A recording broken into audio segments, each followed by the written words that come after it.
Hello everyone, and welcome to the first True Crime Man's Dark Imagination Marathon episode for 2022. If you like what you see, hit the like button, subscribe, and hit the bell to be notified of future broadcasts. Also, if you would like, and we would like, for you to contribute to the channel, every little bit helps, ladies and gentlemen. We do have a PayPal account, buymeacupofcoffee.com, and GoFundMe account. All right, the episodes we have chosen for this marathon have appeared in their singular form, but we put them together because subscribers asked us to include them within this particular marathon. So sit back, grab your Garlitos or your popcorn and your favorite beverage and enjoy marathon number 1 for 2022.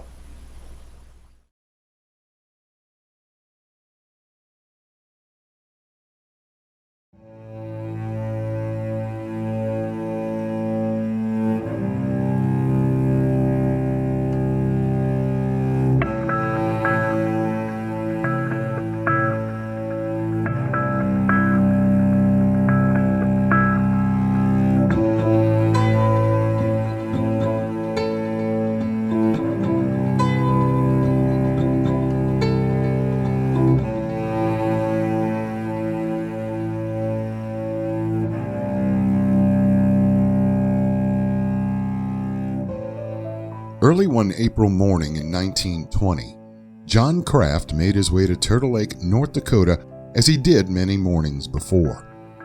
As he passed the Jacob Wolf family homestead, he saw the wind blowing through the clothes hanging on the line to dry outside. Kraft thought it odd that the clothes would still be on the line at that time of the morning, as he had seen the same garments hanging on the line just days before when he passed. Kraft pulled into the homestead yard and intended on entering the house itself, but then some rustling from the hogs that appeared to be in the barn caught Kraft's attention. The wind blew the barn door back and forth so that it banged loudly. From behind the door, Kraft heard the rustling hogs. When Kraft opened the barn door, he gasped in horror and stood frozen at the sight before him. Jacob Wolf, whom Kraft knew very well in the small area of Turtle Lake, lay in a pile, half covered in dirt and hay, along with his 2 daughters, Maria and Edna. Kraft further went into the house and searched throughout, looking for any sign of life. Through a trap door leading to the basement, Kraft walked further into the dark room and, much to his horror, discovered 5 more mangled, mutilated bodies, all of them belonging to the Wolf family. When Kraft walked back upstairs, he found a lightly clad 8-month-old baby who appeared hungry and cold. This was the sole survivor of what would later be called the Wolf Family Massacre. Who could have slaughtered an entire family and walked away so coldly? A massive manhunt ensued looking for the killer, while the investigators looked to the family for any clues as to the identity of the murderer or murderers. Jacob Wolf, 41 at the time of his death, was born in Bergdorf, Russia on April 18, 1879. He first came to the United States in 1902 and worked in Wyshek, North Dakota, before coming to Turtle Lake in 1903, where he homesteaded 3 miles north of the town and was well respected and popular amongst the community. But he did have some friction between himself and another neighbor in the area. In 1905, he married Beata Bossert in Washburn, North Dakota. Beata Wolf was born in Hufschnagal, Russia, on April 15, 1885. The family were hardworking and got along with everyone. They had no enemies and were accepted into their community with respect. Investigators learned that, at one time, Wolf had exhibited a fear for his life and the lives of his family. One day, in town, Wolf stopped a friend and remarked that he and a neighbor were at odds over some issue, and that the neighbor may cause he and his family harm. When the sheriff of McLean County, Ole Stefferud, heard of the comment, he confronted the friend. The man thought nothing of the comment, but the sheriff believed that the neighbor should face more scrutiny. When Sheriff Stefferud heard of the murders, he and the state's attorney, John E. Williams, were headed to Bismarck, North Dakota for some sort of meeting. By the time Kraft reported the murders, Stefan received word and made his way back to Turtle Lake. Later on that evening of the murders, Stefan and 3 of the Wolf neighbors were at the Wolf farmhouse where the bodies had not yet been moved. Stefan spent the night in the farmhouse, hoping that the murderer may have returned to the scene of the crime. Stefan stayed there the rest of the evening without any luck in discovering the identity of the murderer. The other men who stayed with Stefan, Emanuel Hofer and the Bossert brothers, stated that they were headed back to their houses for some breakfast. Stefan requested that they bring some breakfast back for him. With the dawn, Stefan noticed a car pulled up to the side of the house. A young man exited the vehicle and began to walk to the barn. Stefan stepped out onto the front porch and called out to the stranger. "Hello there," Stefan stated to the man, who by now had stopped cold when he heard the lawman's voice. Stefan walked up to the man and introduced himself. "I am the sheriff. My name's Stefan. Who are you?" The stranger replied that his name was Layer and that he did not live far from the Wolf homestead. "My, isn't this a terrible thing?" he queried of the sheriff. As Sheriff Stefan spoke to the man named Henry Layer, the sheriff noticed that Layer kept his hand in the pocket of his suit coat. After they conversed for a few minutes, Layer wandered around the crime scene, offering his help to the investigators. Another trait of a murderer, injecting oneself into the investigation. The investigators noted that as long as Layer lingered around the Wolf homestead, he never took his right hand out of his suit pocket. Later, when Stefan ate his breakfast, he asked Hofer whether he drove past the Layer house on his way to the Wolf homestead, with Hofer answering in the affirmative. Hofer stated that the road to the Layer residence goes right past his place. Stefan reasoned that Layer heard Hofer leave when his car went past the Layer residence. Stefan then deduced that Layer knew that Hofer and the Bosserts were at the Wolf farm, but he did not know that Stefan was there. So why did he drive his own automobile to the Wolf place? Stefan thought of the old saying, "The murderer always returns to the scene of the crime." As Stefan carefully watched Layer as he walked around the crime scene with investigators, he made a very odd statement. "Perhaps we should go hunt for eggs in the barn," he said. One of the Bosserts went with Layer into the barn to look for eggs, no matter how odd the request. As the 2 men searched through the hay for eggs, from behind Bossert he heard Layer, who discovered a cluster of eggs, and underneath those eggs, Layer produced some empty shotgun casings.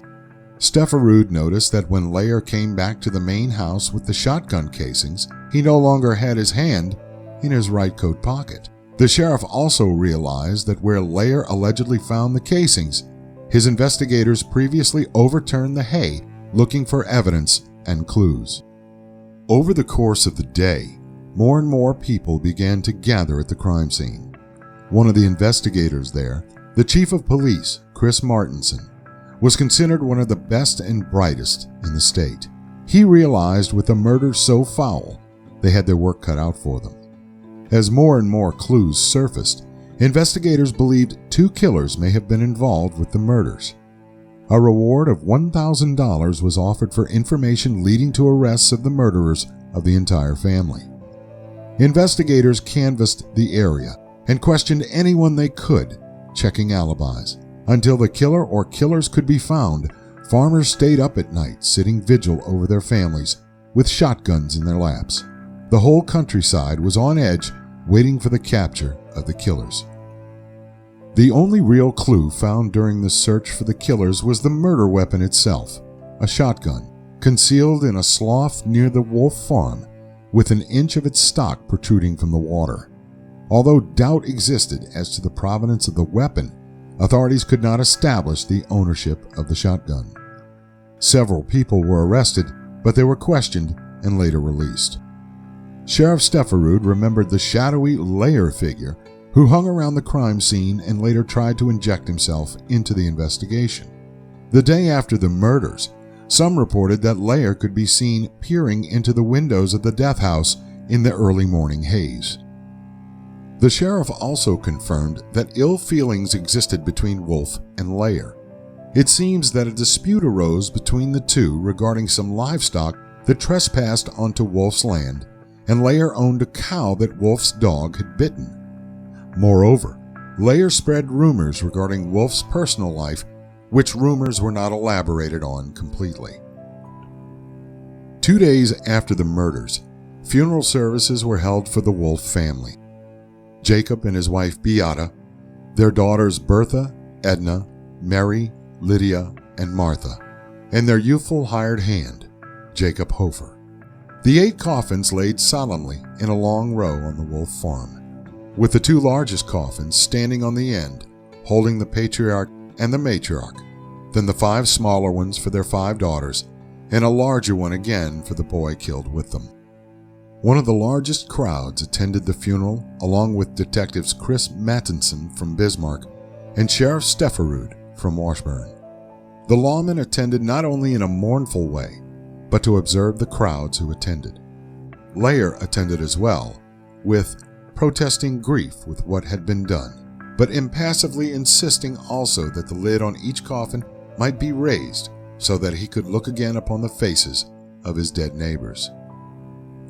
While Layer stayed at the funeral, investigators made their way to his farm and began questioning one of Layer's daughters. She stated that her father had been missing much of the mornings from the previous week. She could not remember which day, but was sure that he was absent on that one morning, that one of the murders. It seemed that authorities found a viable suspect. As time went on, citizens demanded an arrest in the case. Any arrest seemed to do. The move became desperate as citizens raised $10,000 for another reward. Although the denizens pushed for an arrest, the McLean County State's Attorney, John E. Williams, urged patience as he did not want any extra legal means to capture the killer or killers. Other special agents arrived to help find the perpetrator or perpetrators. Investigators that garnered some of the most dogged reputations in North Dakota law enforcement arrived. Finally, on May 13, 1920, authorities went to Layer's farm and requested that he come with them. Layer bid his family goodbye without any fanfare. It was like he knew he would not be returning.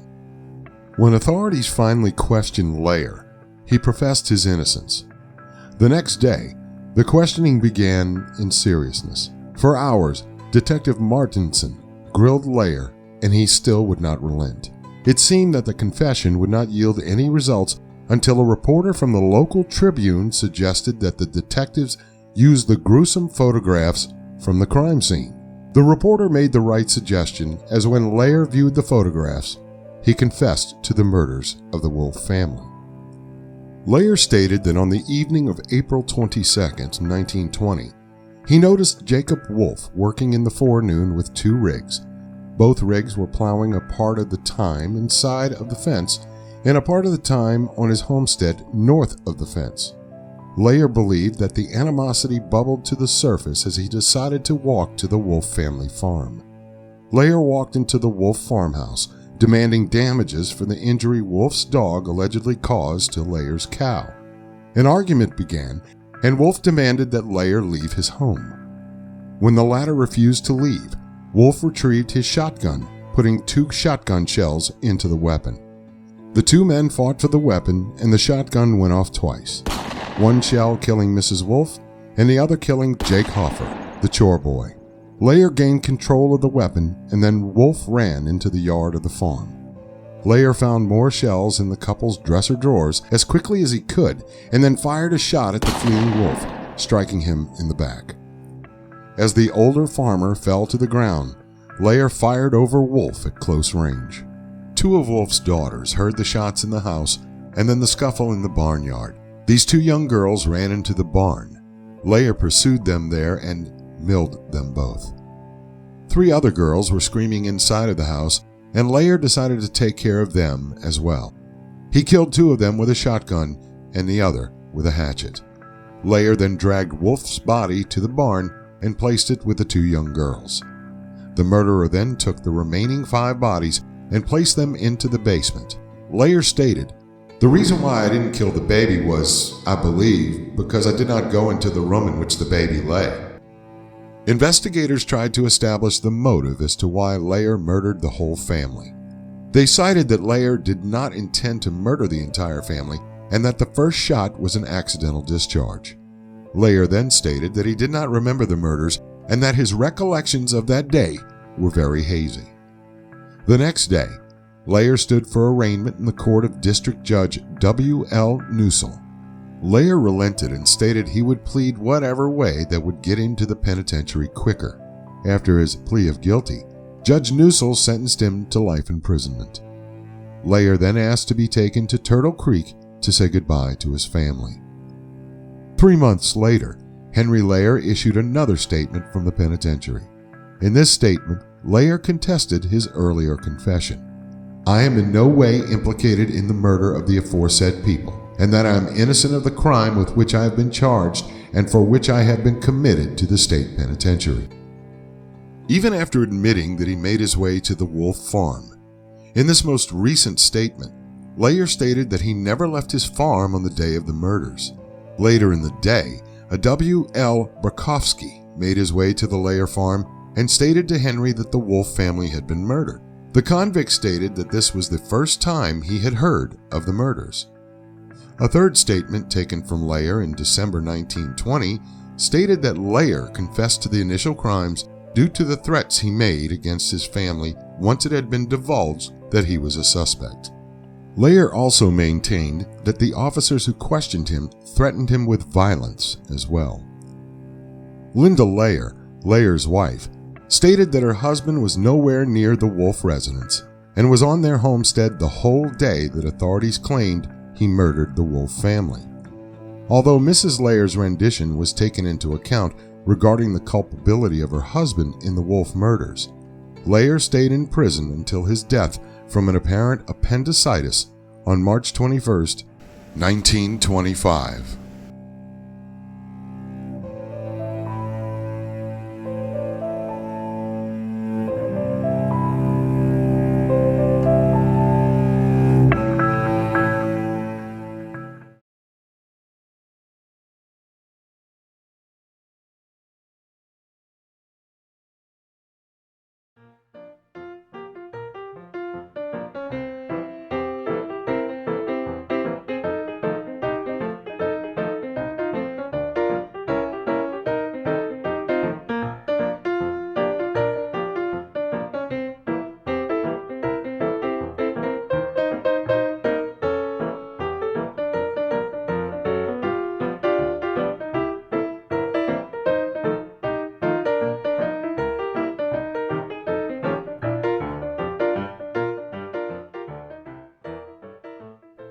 Two comrades, born in small towns in both the Puglia region and Piemonte region in Italy, emigrated to the land of opportunity known as the United States. Both of them arrived in 1908, but they did not meet until 1917, when they began thinking in political terms. The men were followers of Luigi Gallieni, an Italian anarchist who advocated revolutionary violence, including bombings and assassinations.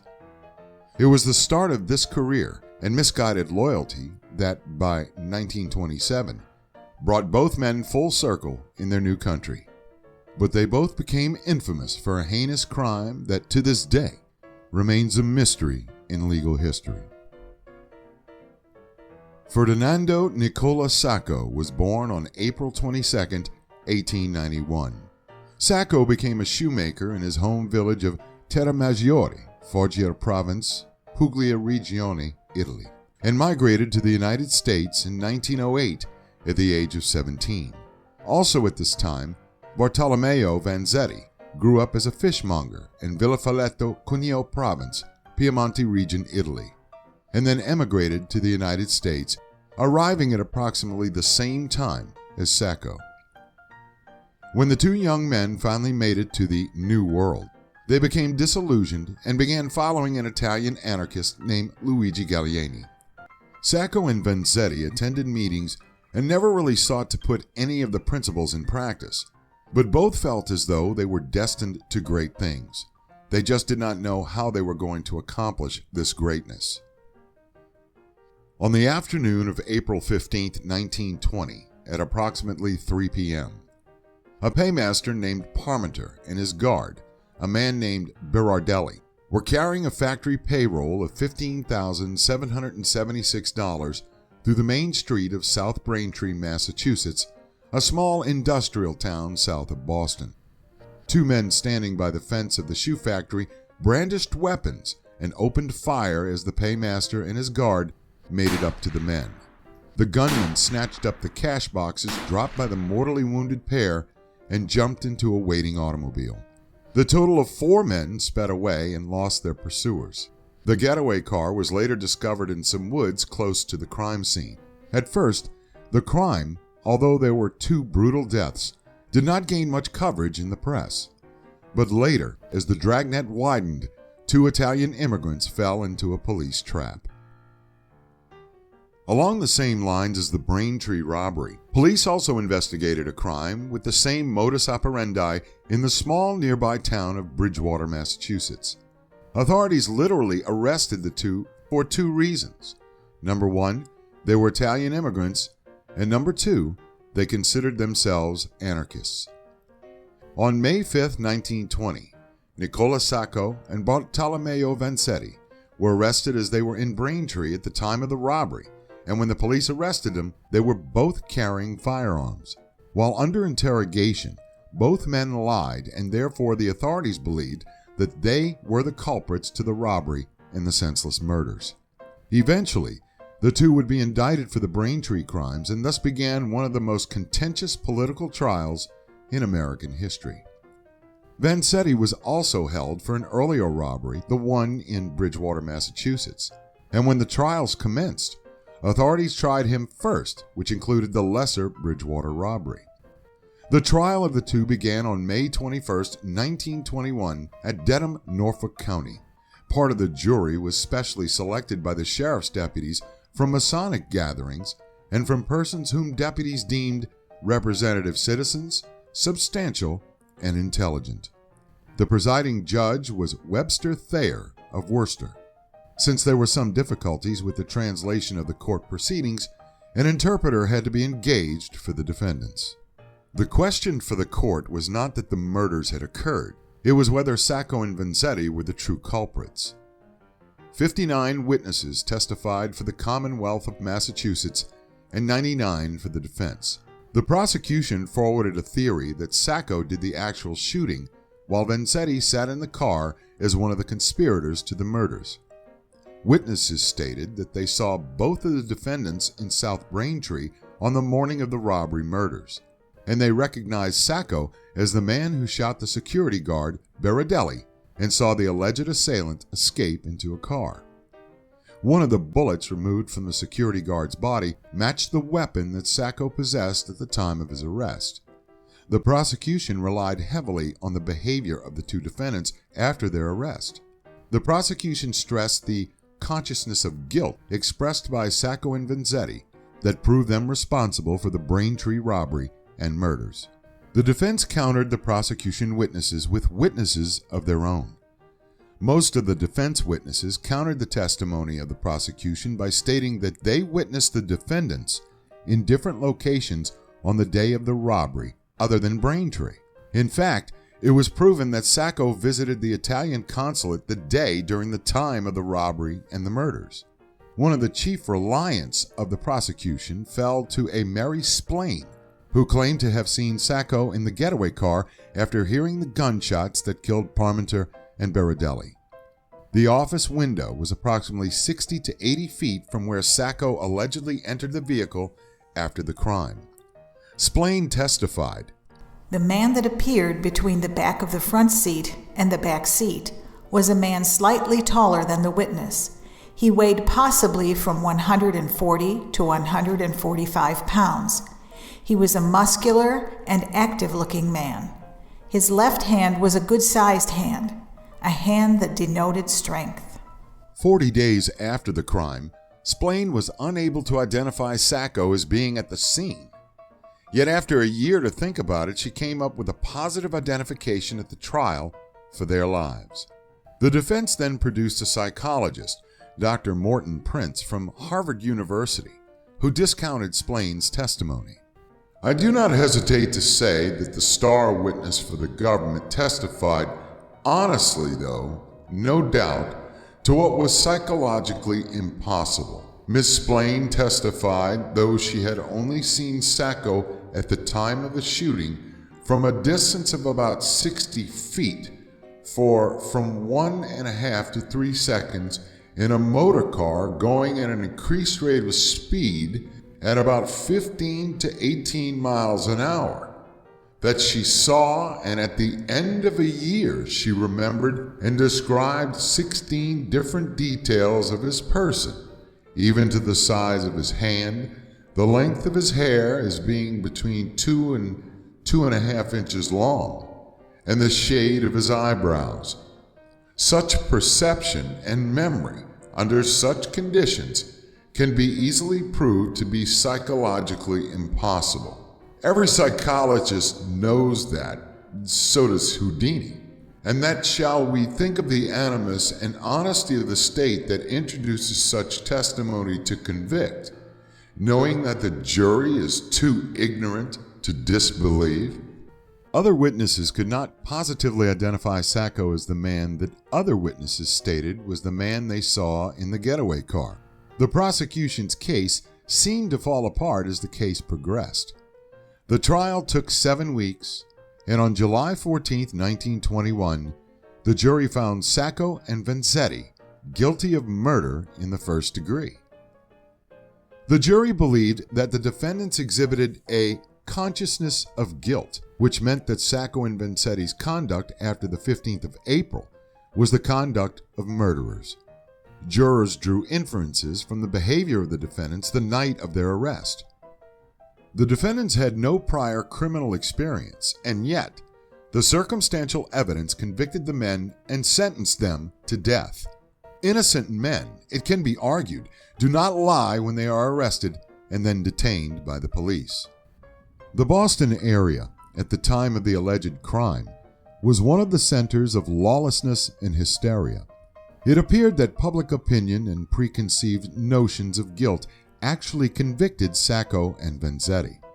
At the time, citizens became very concerned with the anarchic behavior of immigrants that believed in the same ideology as the suspects. Most Americans were anti-immigrant based upon that very reason. The U.S. Department of Justice had launched a concentrated campaign for the arrest and deportation of immigrants who exhibited any flair for anarchy. In 1917, 3 years before the Braintree robbery, the DOJ sought to rid the country of all things that may have been suspected or influenced by the communist revolution in Russia by deporting all those suspected of those ties. Most of these anarchists found themselves deported out of the country for supporting a violent overthrow of the U.S. government. Sacco and Vanzetti were known associates with leading radicals and had been on a list compiled by the Department of Justice, and because they were also draft dodgers, they became equally targeted by the general public. To find an impartial jury, mostly within this country, that could try these two men fairly was almost impossible. During the trial, Sacco and Vanzetti recounted their movements on April 15th, the day of the robbery and murders, and accounted for their questionable actions on May 5th, the day of their arrests. The prosecution made the case for their lack of patriotism in their flight to Mexico to evade the draft during World War I. The prosecution consistently played on the nationalism of the jury when it came to convicting the two radicals for a crime that they may or may not have committed. Even though there were several convictions that were overturned due to patriotic fervor rather than evidence that proved the guilt of the defendant throughout the courts of the United States, the judge in the Sacco and Vanzetti case allowed the district attorney to opine and use emotions of the jury rather than the proper procedural presentation of his case and evidence, further relying on inferences and innuendo rather than exculpatory evidence to the contrary. After the trial, defense attorneys filed an appeal, and on May 12, 1926, the Massachusetts Supreme Court heard the arguments regarding the assignments of error. The court ruled that Judge Thayer, the trial judge, made no mistakes in his rulings. The guilt or innocence of the defendants was not retried in the Supreme Court. Different from other jurisdictions, the Massachusetts Supreme Court would have gone beyond their scope of review had they examined the facts that resulted in the guilty verdict. What is reviewed is the conduct of the trial judge and whether he violated the rules of court, not whether any procedural malfeasance that occurred had any bearing on the verdict itself. The justices ruled that Judge Thayer did not abuse his discretion, and therefore his ruling in the lower court must stand. Even though the Massachusetts Supreme Court found no assignments of error on the part of the trial judge, defense counsel maintained that the circumstances of the case all pointed away from Sacco and Vanzetti. However, the deaths of Parmenter and Berardelli remained unexplained. But just at the time that the Supreme Court made their ruling, the defense produced additional evidence that not only Sacco and Vanzetti did not commit the murders, but also, positively, a well-known gang of professional criminals committed the robbery and the murder. The defense moved for a new trial, stating that because of a new body of evidence demonstrating others were responsible for the crime. Someone who was in the same prison with Sacco sent him a message to the prison system that he, a Portuguese man named Celestino Medeiros, was responsible for the murders in Braintree, Massachusetts. Just because someone else confessed to the crime does not necessarily mean that he was culpable for those crimes. Additionally, prosecuting attorneys should be wary of any jailhouse confessions, especially during such a high-profile case such as this one. However, the new evidence was not included within the Medeiros confession. When the defense counsel investigated Medeiros' confession, they discovered that the young man tried to apprise Sacco several times that he was responsible for the Braintree crimes. In 1920, Medeiros was 18 years old and living in Providence, Rhode Island. He already had a criminal record and was associated with a known Italian gang at the time who sought their fortunes in robbing freight cars. One night in April, when the gang were drinking at a local saloon, they came up with an idea to rob a payroll in Braintree, Massachusetts, just a short car ride away. A holdup appeared to be a new form of gaining money, according to Medeiros. The leaders of the gang gave Medeiros one simple assignment: stay in the car with the revolver and then hold back the crowd should one amass as a result of any calls for assistance. The intended robbers used 2 cars to prevent identification. When the time came, the shooting was perfected by the 2 oldest Italians. The rest of the assailants stayed behind near the automobile. After the crime had been committed, the car drove near the robbers, they got into the vehicle, and the vehicle sped away. Later, the men planned to meet at a saloon in Providence to split the booty from their robbery.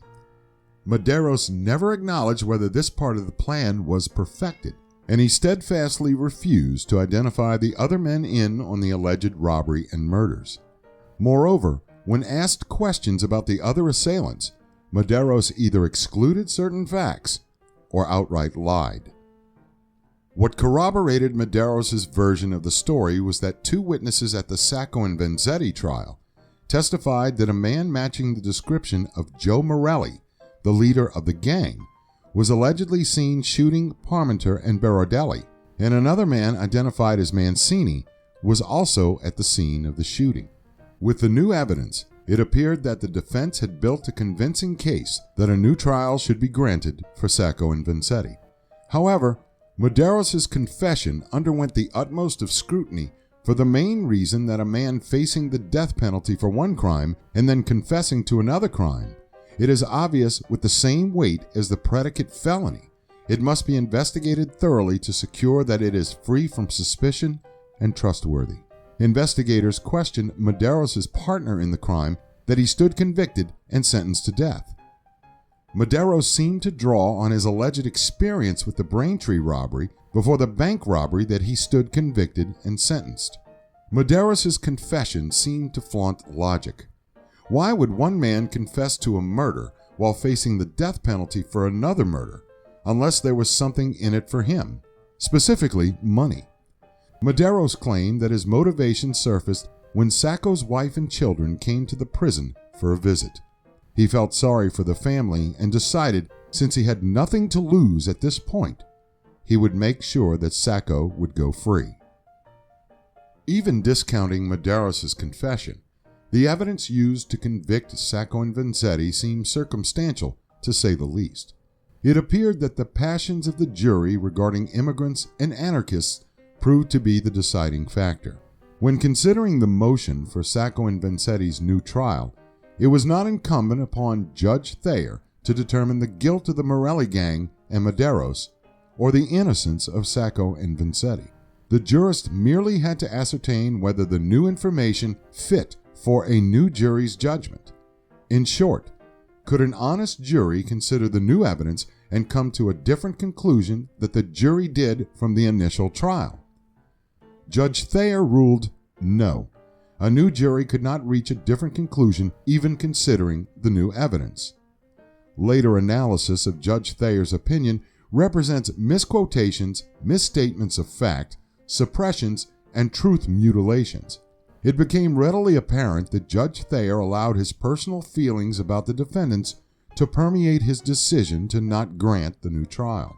The judge's opinion for the motion for new trial confirmed historians' assertions that the verdict for the original trial was not just and fair.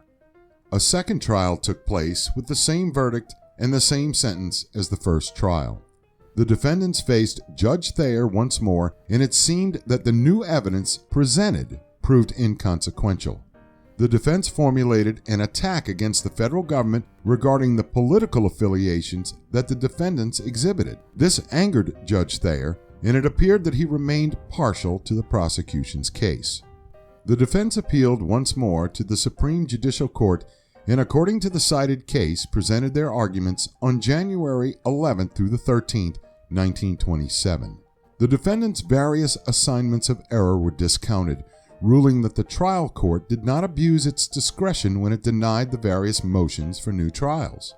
Judge Thayer again heard arguments for a new trial and ruled that the responsibility for the conviction rested sole with the jury's determination of guilt.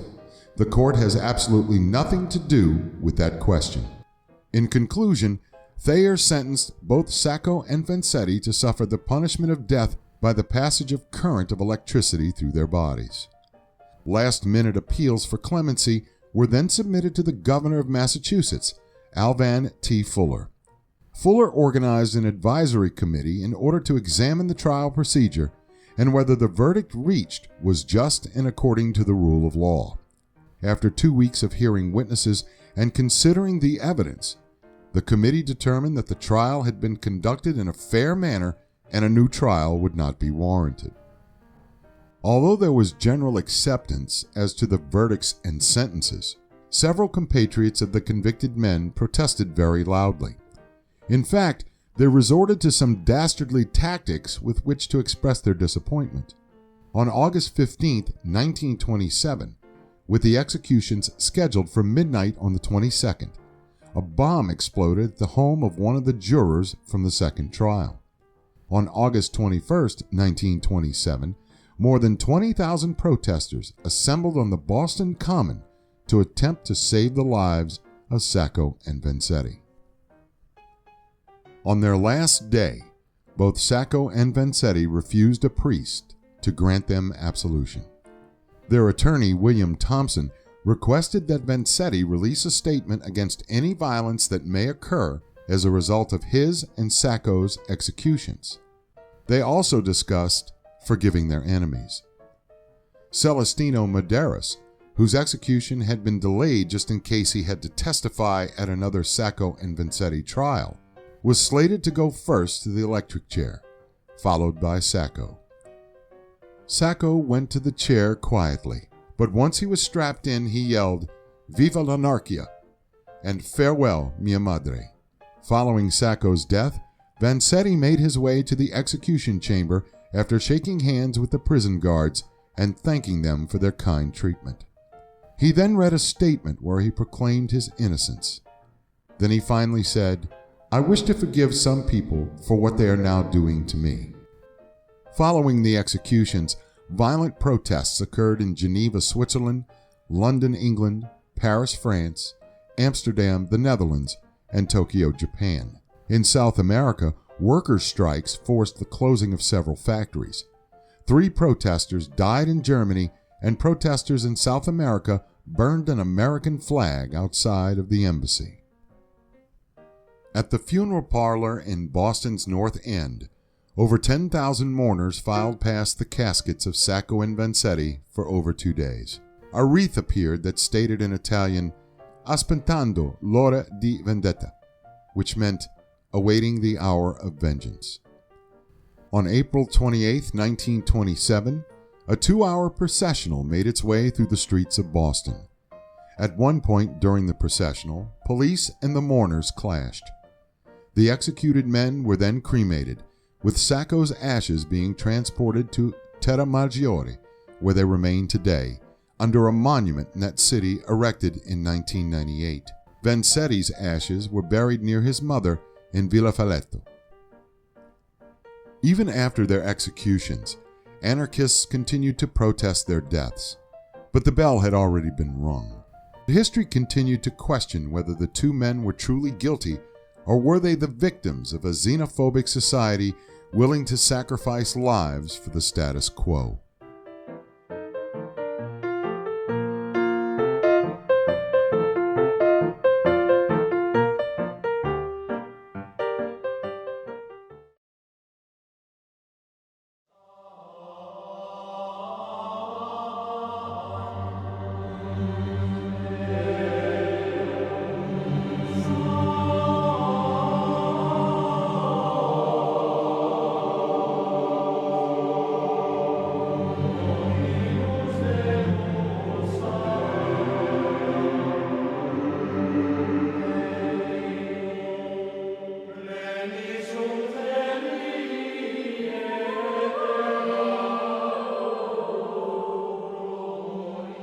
Witches have always fascinated the imagination of those who sought to understand exactly the definition of evil, and were these alleged servants of dark forces truly evil?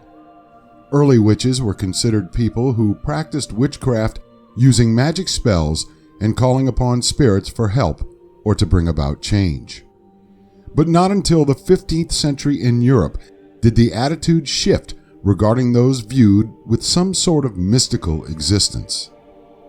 In order to better identify those who may have been in league with the Dark One, 2 monks, Heinrich Kramer and Jacob Sprenger, authored a book entitled Malleus Maleficarum, subtitled Hammer of the Witches, which demonstrated how to identify, hunt, and interrogate witches. It was written in 1486 and first published in Germany in 1487. Its main purpose became to challenge all arguments against the existence of witchcraft and to instruct magistrates on how to identify, interrogate, and convict witches. It also labeled witchcraft as heresy and became the authority for Protestants and Catholics trying to flush out witches living amongst them.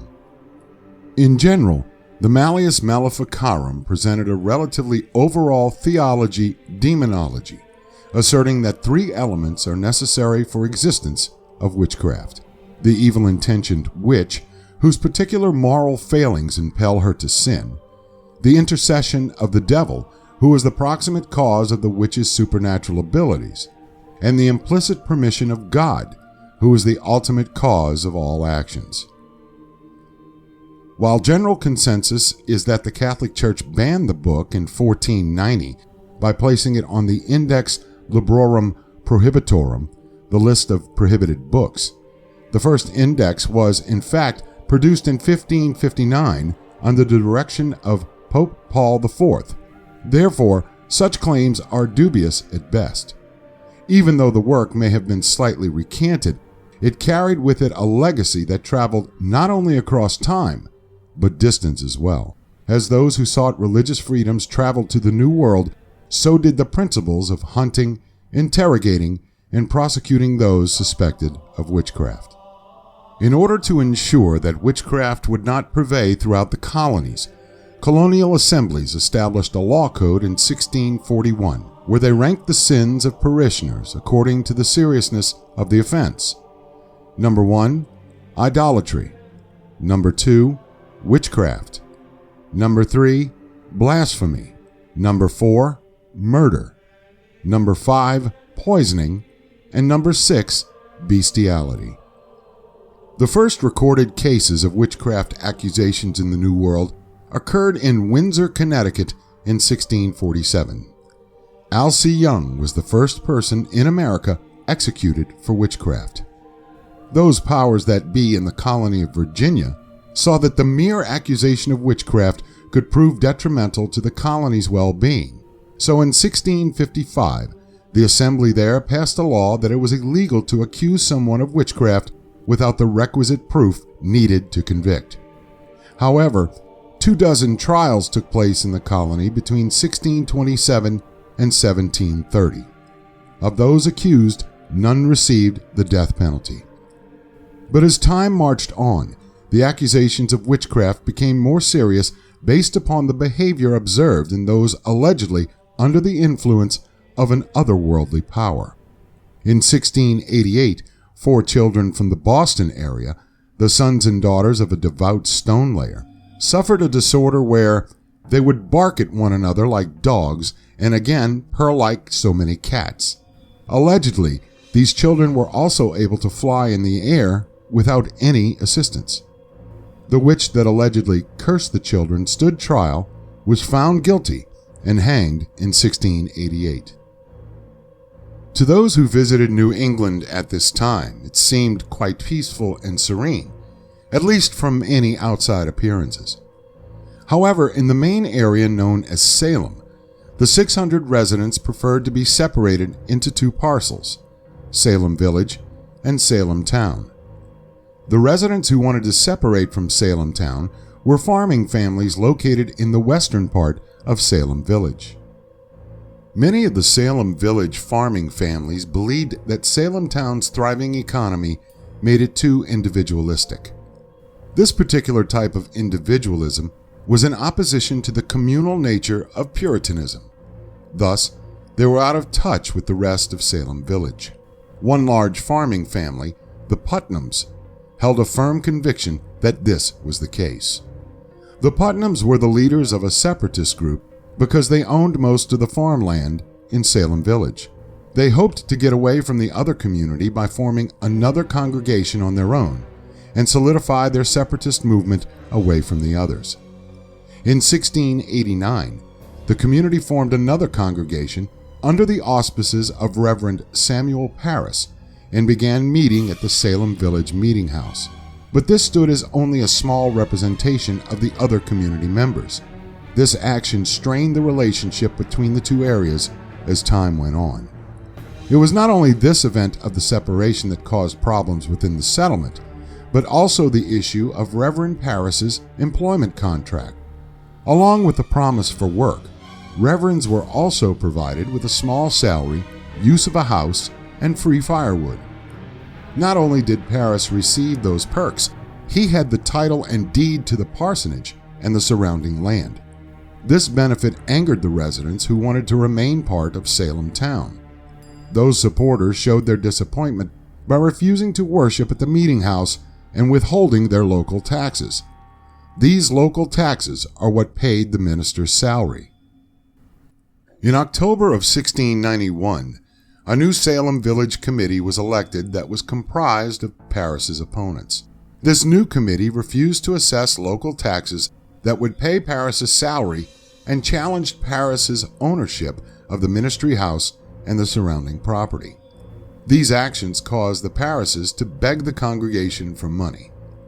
The Putnams feared they would lose Parris and the independence from Salem Town the congregation would help bring, and Parris expressed concern about his job and providing for his family. Samuel Parris had a relatively small family with a wife, a 9-year-old daughter, Betty, and a 12-year-old niece, Abigail Williams, who was an orphan. Abigail, while in the care of the Parris household, Reverend Parris expected her to clean and to keep the house and doing most of the chores, as well as caring for her invalid aunt. The youngest child, Betty, exhibited poor health and was not expected to maintain any chores as part of her daily regimen. Therefore, the bulk of that work became Abigail's responsibility.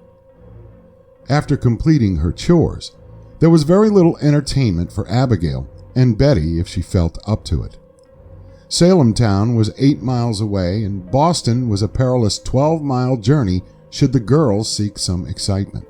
Reverend Parris vehemently opposed the girls playing games around the house, specifically hide-and-seek, tag, and any other games that would bring any type of enjoyment to their otherwise pious lives. The good Reverend believed that playfulness denoted an idle mind, and an idle mind was the devil's workshop and made the girls prone to mischief. Although the pastor encouraged reading during the winter season, the girls needed something more engaging to keep their minds concentrating on their wholesome thinking. During this period in the colonies of North America, especially those where they were literate, books about fortune-telling and prophecy became very entertaining. These were the types of books that became very popular among adolescent girls. In some circles, there appeared young girls who would put the notions into these works to practice. It seemed to pass the cold months very quickly. Betty Parris, Abigail Williams, and 2 other friends formed one of these circles. Another member of the circle, Tituba, was a slave that Samuel Parris bought while on a trip to Barbados. Tituba knew the ancient ways of witchcraft, and she would regale the girls with tales of mysticism and demons. Not the sort of tales that Reverend Parris would want his daughter and niece listening to at the time. Tituba would tell their fortunes by dropping an egg into a glass of water, and by some sort of sorcery, she would be able to foretell the girls' destinies. At one particular gathering, though, Betty and Abigail became very upset at the fortunes that Tituba had foretold for them. In addition to their displeasure with the prophecies they received from Tituba, the Parris family worried about their financial and social woes created through the impending termination of the Reverend's contract for employment. This allegedly caused the girls to convulse and fly about the room as if they were possessed. Reverend Parris thought there may have been some sort of medical condition that caused the girls to behave so strangely, so he summoned the local physician, Dr. William Griggs, to examine the girls. Bear in mind, the height of medical knowledge of the 17th century could be what modern doctors may call barbaric, to say the least. A standard medical kit at the time consisted of beetle's blood, fox lung, and dried dolphin heart. An earlier physician examined a young girl who seemed to possess the same symptoms as Abigail Williams and Betty Parris, and stated that she had a stomach disorder. Generally, when someone was discovered to be suffering from any type of malady, the general treatment consisted of bleeding the person until they succumbed to exsanguination. After carefully examining the girls, Dr. Griggs determined that there was no medical reason for them to be acting so bizarrely. They must be bewitched with evil spirits or the devil himself. A supernatural explanation already began to spread among the inhabitants of the settlement. Strangely, though, the girls' behavior seemed to intensify when village people came to visit the curiosity. In order to divulge the origins of the girls' torment, Samuel Parris's neighbor, Mary Sibley, the aunt of another stricken young girl, Mary Walcott, suggested that someone bake a witch's cake, a manner in which to name the girls' tormentors and a time-honored English tradition of identifying witches. Sibley ordered Tituba and her husband, Indian John, to bake the cake. The ingredients consisted of rye meal and urine from the afflicted girls. It is then fed to the dog, and the persons are considered afflicted if the dog acts out the same behavior as the afflicted. Soon, the girls were very hesitant to speak and accuse their tormentors. But then Betty Parris named Tituba, and the other girls soon named Sarah Good and Sarah Osborne. Sarah Osborne was an elderly lady who had not gone to church in over a year and exhibited poor attendance at church, which was a Puritan sin. People in the town took exception to Osborne's second marriage to an Irish immigrant who had once worked for her as a farmhand. Osborne claimed that an evil spirit convinced her to no longer attend church services. Described as a woman of poor character, Sarah Good was a homeless woman who begged door to door. If people failed to give her any sustenance, she would utter unknown words to them and then leave. Many believed that the mumbling words were curses against those who would not help her. Superstitions abound, and people associated Good's visits with the death of farm animals. Even her husband stated that she was no good. I may say with tears that she is an enemy to all good. The reputations of these women and their poor social standings made them likely candidates for accusations such as bewitching others and turning toward the dark side. Because of these accusations, the likelihood of an investigation became more than certain as two magistrates, John Haythorne, great-grandfather of famous American novelist Nathaniel Hawthorne, who added the W to distance himself from his famous ancestor, and Jonathan Corwin, arrived in Salem village to interrogate the accused. During their questioning, Good, Osborne, and Tituba, along with 6 other girls, screamed at the top of their lungs and tumbled to the floor of the meeting house. Good and Osborne refused to confess to anything, while Tituba confessed for 3 days. During Tituba's statements to the magistrates, she talked of red rats, talking cats, and a tall man dressed in black. She stated that the man clothed in black made her sign in a book, and that Sarah Good and Sarah Osborne, as well as others whom she could not read, were made to sign the book. Historians and investigators alike have never been quite sure as to why Tituba confessed. Whether she believed that she would be prosecuted anyway because of her fortune-telling, or because she thought the magistrates may be lenient upon her should she confess. When she finally completed her confession, the magistrates had Good, Osborne, and Tituba moved to the Boston jail. Sarah Osborne later became the first victim of the Salem witch trials when she perished 2 months later of natural causes while incarcerated. Even after the 3 women were incarcerated, the accusations continued to be unabated. Due to the revocation of the Massachusetts Bay Colony Charter by Charles II, the constant fear of Indian attacks, and a recent smallpox outbreak convinced most of the colonists that they angered God in some manner to the point where he would bring this type of retribution down upon them with a blinding fury. This presented a fertile atmosphere where the presentation of 3 or more witches into the colony created such havoc that could be interpreted by the Puritans as God's wrath. Every witch had to be discovered so that this punishment could end. In the middle of March 1692, Ann Putnam accused Martha Corey of afflicting her. Martha Corey attended church regularly, but she was not very popular with the Salem community. Often outspoken, opinionated, she mothered an illegitimate mulatto child that still lived with her and her second husband, Giles Corey. Although she attended church regularly, her character came into question, and then the accusations started. 71-year-old Rebecca Nurse would not have been selected as a likely witch. Putnam and the other girls pointed their fingers at Nurse, stating that they saw her specter floating around them in their rooms at night. They claimed that Nurse pinched and tortured them. When the magistrates notified Nurse of the charges set against her, she responded, "What sin has God found in me unrepented, of that he should lay such an affliction upon me in my old age?" Nurse was known for her piety, but could not deny that something bizarre was occurring with the accusing girls in front of the magistrates. They convulsed wildly, claiming that Nurse's specter tortured them. Nurse denied that she signed the devil's book, but indicated that she committed another sin in her lifetime.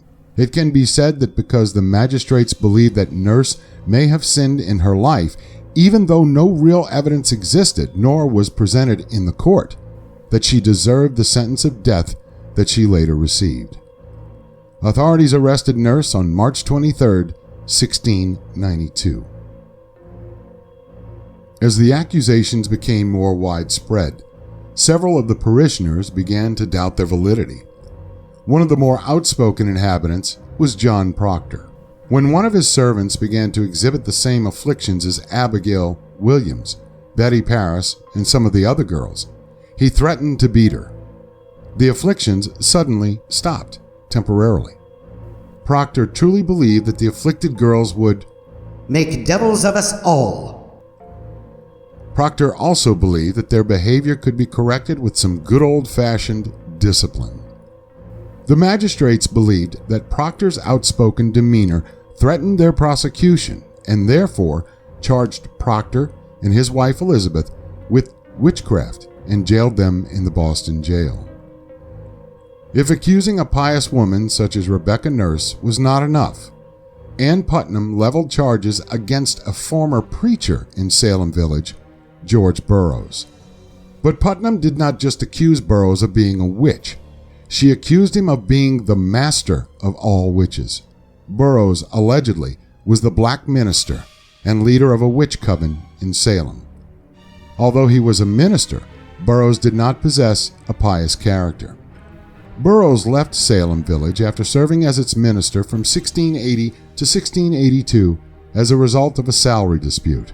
Additionally, rumors abound that Burroughs mistreated all three of his wives and had a nasty temper where he would allegedly use and then brag about his use of occult powers. A strange legal precedent was set using the familiar spectral evidence.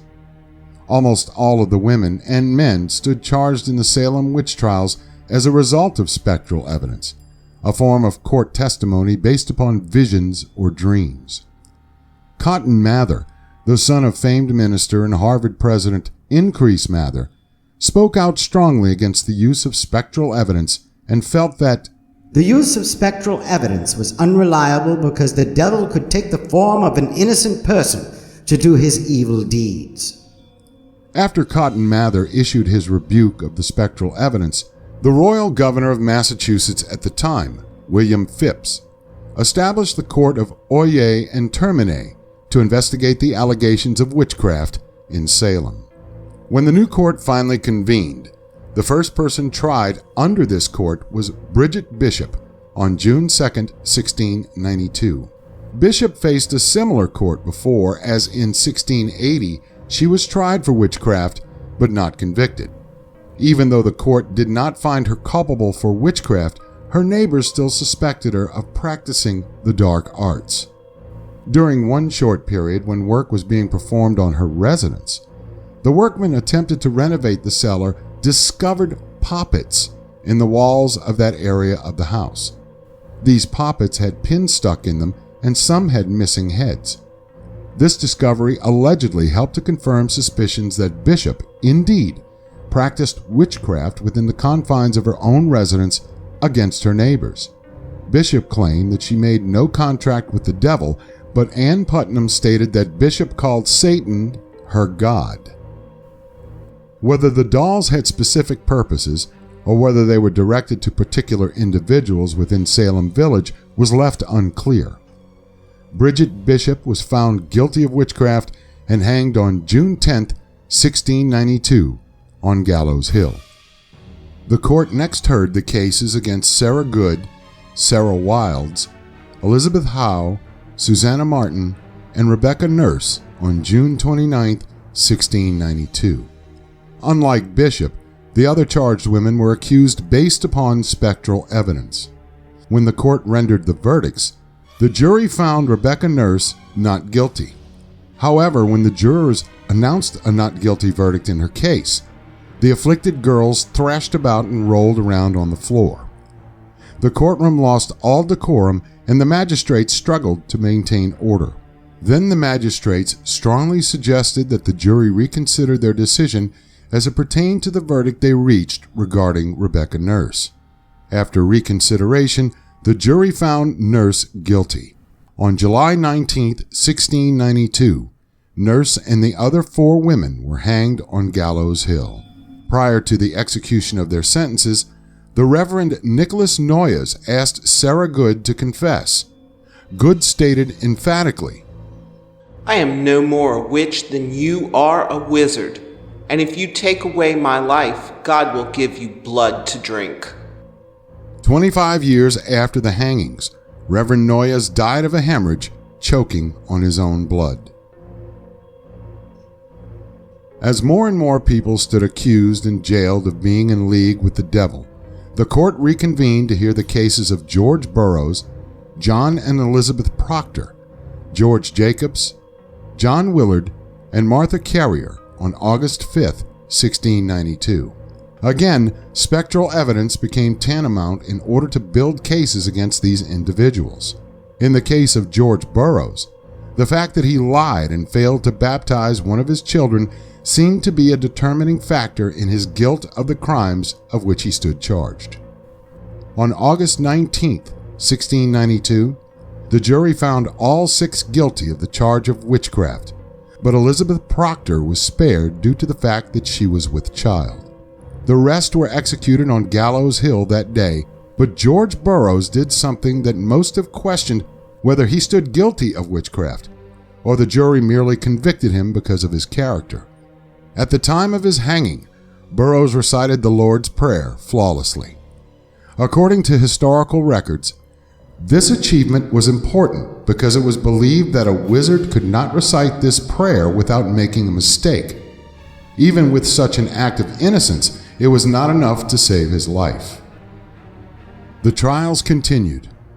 Giles Corey stood trial next, but he refused to answer questions by the court in mid-September 1692. Because of his defiance, the court exercised its legal right and ordered Corey to withstand a punishment known as pressing. This is where a victim is forced to lay on the ground and a door is placed over their body. Heavy stones are then placed upon the door until the person confesses. As Corey refused to answer the questions, the magistrates ordered more stones placed upon the door. On September 19, 1692, after enduring 2 days of excruciating pain, Corey died without answering any queries from the magistrates. Why Corey chose to die a slow death and not answer any of the court's questions remains a mystery to this day. Some historians have hypothesized that Corey wanted to protect the property rights of his heirs. Since witchcraft was considered a capital offense, his property could have been sequestered by the government if found guilty. This does not explain why he and John Proctor made wills before their deaths. Neither would have any property to leave because it could be secured by the government. Some historians believed that Corey sacrificed himself for the sake of protesting the witch trials themselves. Even Corey's refusal to answer any questions and stand trial did not interrupt the court from doing what they called the Lord's work. After conviction, Martha Corey, Mary Easty, Alice Parker, Ann Putteater, Margaret Scott, Wilmot Reed, Samuel Wardwell, and Mary Parker were hanged on Gallows Hill on September 22, 1692. Before her death, one of the women, Mary Easty, wrote the magistrates and the Essex County ministers a petition where she stated, I know I must die, and my appointed time is set. But the Lord, He knows it is, if it be possible, that no more innocent blood be shed, which undoubtedly cannot be avoided in the way and course you go in. I question not but your honors, due to the utmost of powers in the discovery and detecting of witchcraft and witches, and would not be guilty of innocent blood for the world. But by my own innocency I know you are in the wrong way. The Lord in His infinite mercy direct you in this great work. It be His blessed will that innocent blood be not shed. As a result of Mary Easty's petition, as well as George Burroughs' Lord's Prayer and Giles Corey's defiance to answer questions, this saw the support for the trials as a whole, and the faith in the trials the community once had, disintegrate. Many felt that the magistrates had lost control of the process, while others believed that some of the prosecuted and executed suffered even though they were innocent. Increase Mather stated in a sermon in a Boston church, It were better than 10 suspected witches should escape than one innocent person should be condemned. Following Reverend Mather's proclamation, on October 12, 1692, Governor Phipps issued orders to protect the current prisoners accused of witchcraft from harm and suspend the arrest of suspected witches until the arrests were absolutely necessary.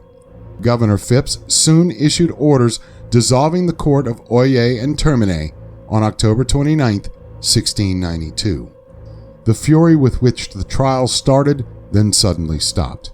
The last witch trial took place in January 1693, and then Governor Phipps pardoned the rest of the accused witches in May of 1693. With this one act, the Salem witch trials had finally come to an end. 19 people were hanged, 1 crushed, and that's not to mention the various dogs and cats that were executed as well.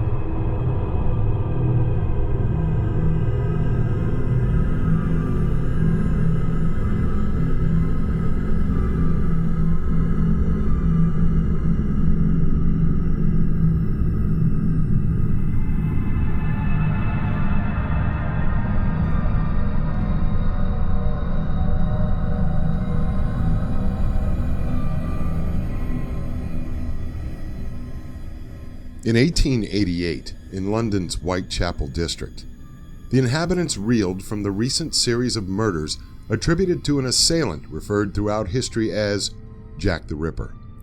Many suspects came to the forefront as it seemed, and as time went on, the list grew substantially. Originally, there were 5 murders in Whitechapel that historians and criminologists have referred to as the canonical 5.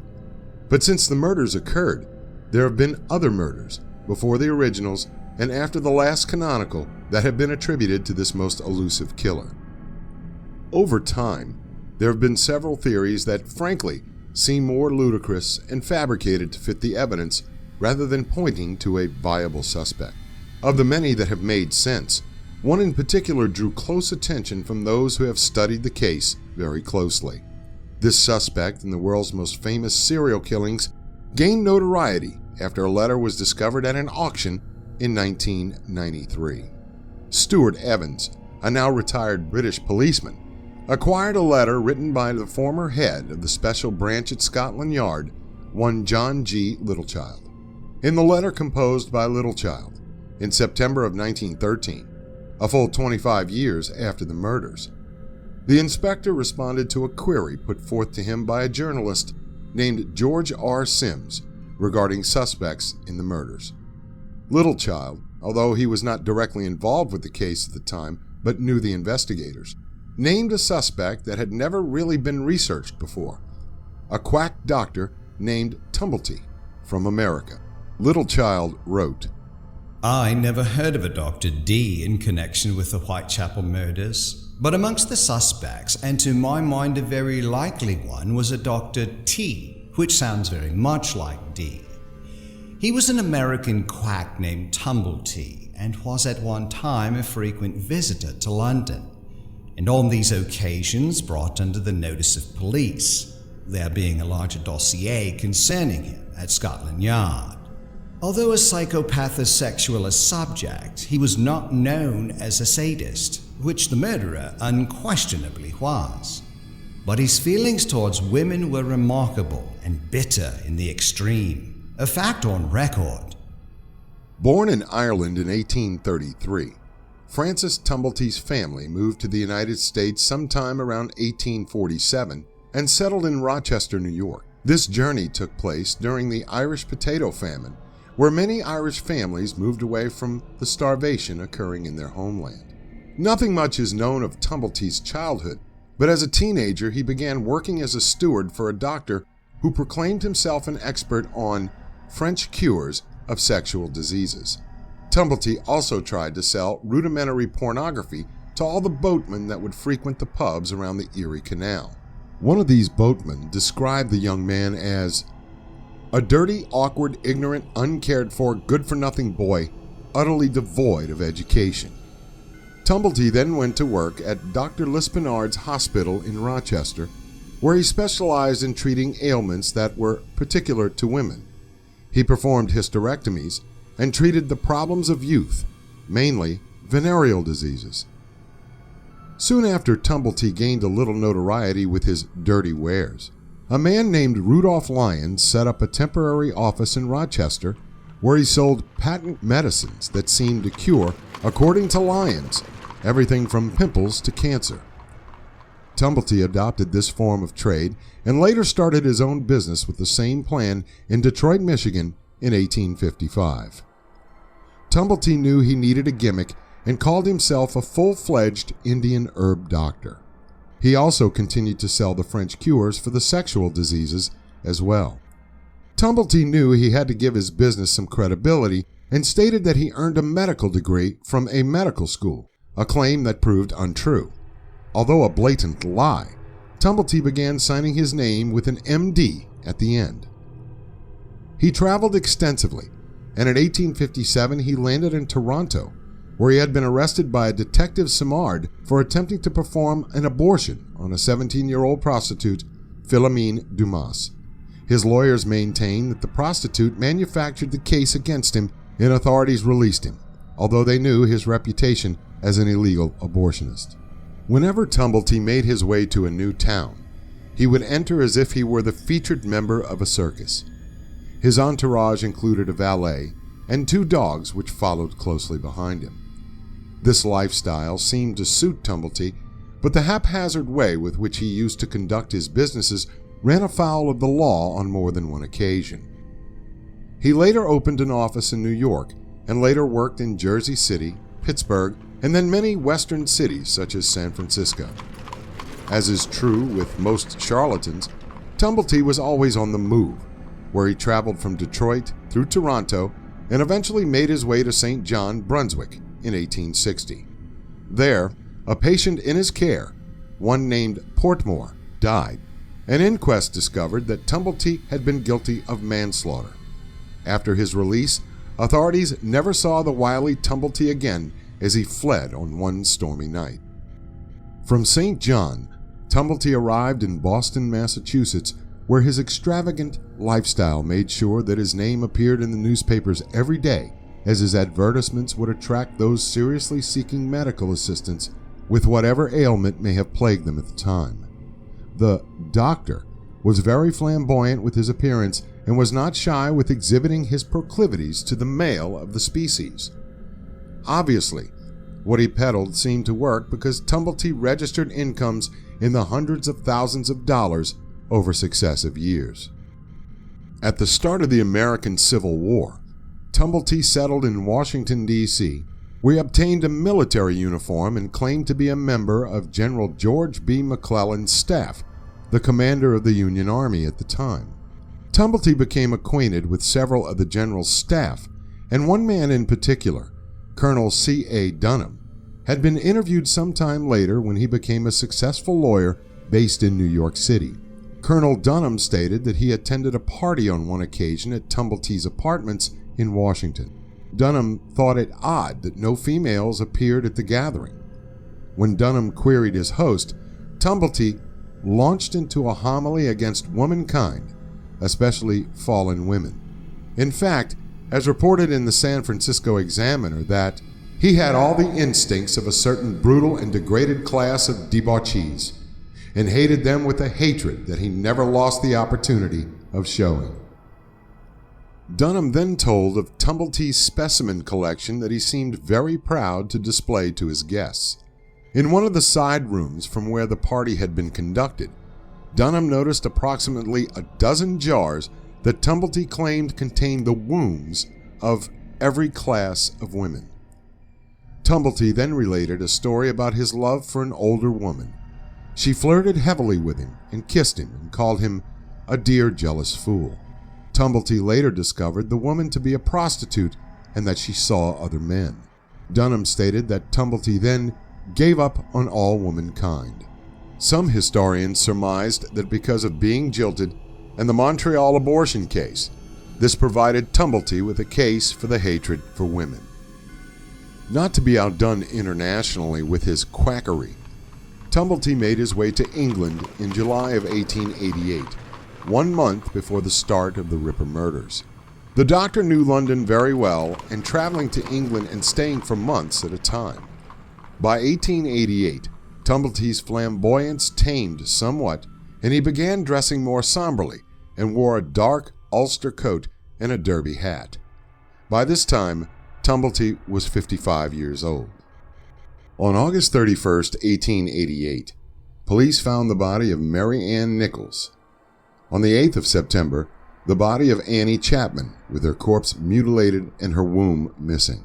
And on September 30th, the bodies of Elizabeth Stride and Catherine Eddowes, the famous double event. Eddowes had her womb and her left kidney missing. Newspapers ran stories that there were strong rumors that the Ripper was an American doctor who fled in early October from his lodgings in the vicinity of the murders after his landlady found blood on one of his shirts. The authorities then surveyed the lodgings and at the port of Liverpool in the belief that the killer might try to sail to America. On November 7, 1888, police arrested Tumblety for gross indecency with another man. Unfortunately, this was a misdemeanor and the police could not hold him for more than 24 hours. Mary Jane Kelly was murdered in the early morning hours of November 9, 1888. The police then issued a warrant on November 14th for Tumblety's arrest, charging him with 4 counts of gross indecency with 4 different men: Albert Fisher, Arthur Bryce, James Crowley, and John Doughty. He appeared in the magistrate court of Marlborough Street on November 16th. Despite the suspicions of authorities, they had no evidence that would have connected Tumblety with the Whitechapel murders. The assistant commissioner in charge of detectives at Scotland Yard communicated with the chief of police in San Francisco to obtain Tumblety's handwriting samples. Subsequent to the issuance of the warrant on the charges of gross indecency, Tumblety fled to Boulogne, then Le Havre, then traveled to New York on the steamer Libertine, where he allegedly landed on December 2nd, as reported in U.S. newspapers. Newspapers in New York carried the story of Tumblety's escape and described how Scotland Yard suspected the Quack of being Jack the Ripper. In fact, news of those suspicions reached the United States and appeared the accusations and suspicions followed Tumblety with a vengeance.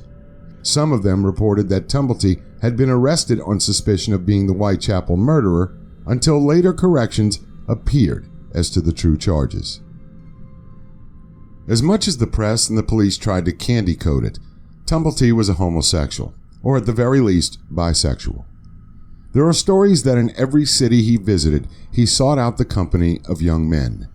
Since he hated women, as per the newspaper articles, arrest reports from London, and the stories that have been passed down through the decades, it is highly doubtful that Tumblety would have murdered women so savagely as has been reported. However, there are exceptions to the rules.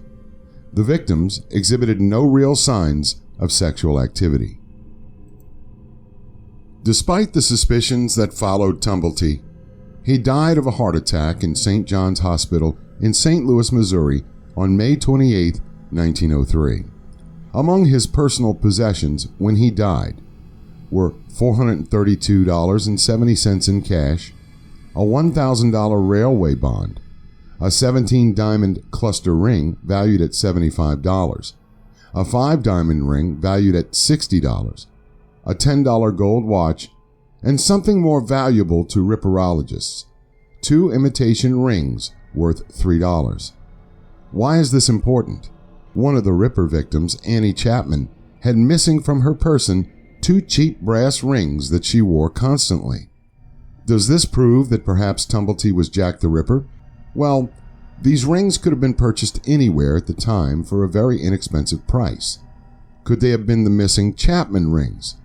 Certainly, but there is very little corroborating evidence that they actually did belong to the Ripper victim.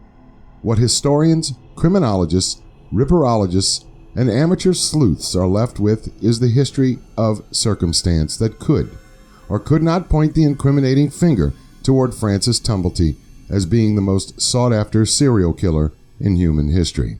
Although there is no exculpatory evidence to bring Tumblety to an historical verdict as being Jack the Ripper, the mystery continues.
All quiet along the Potomac tonight, except here and there a stray picket is shot as he walks on his beat to and fro by a rifleman hid in the thicket. 'Tis nothing, a private or two now and then will not count in the news of the battle. Not an officer lost, only one of the men. The American Civil War took its toll on the nation.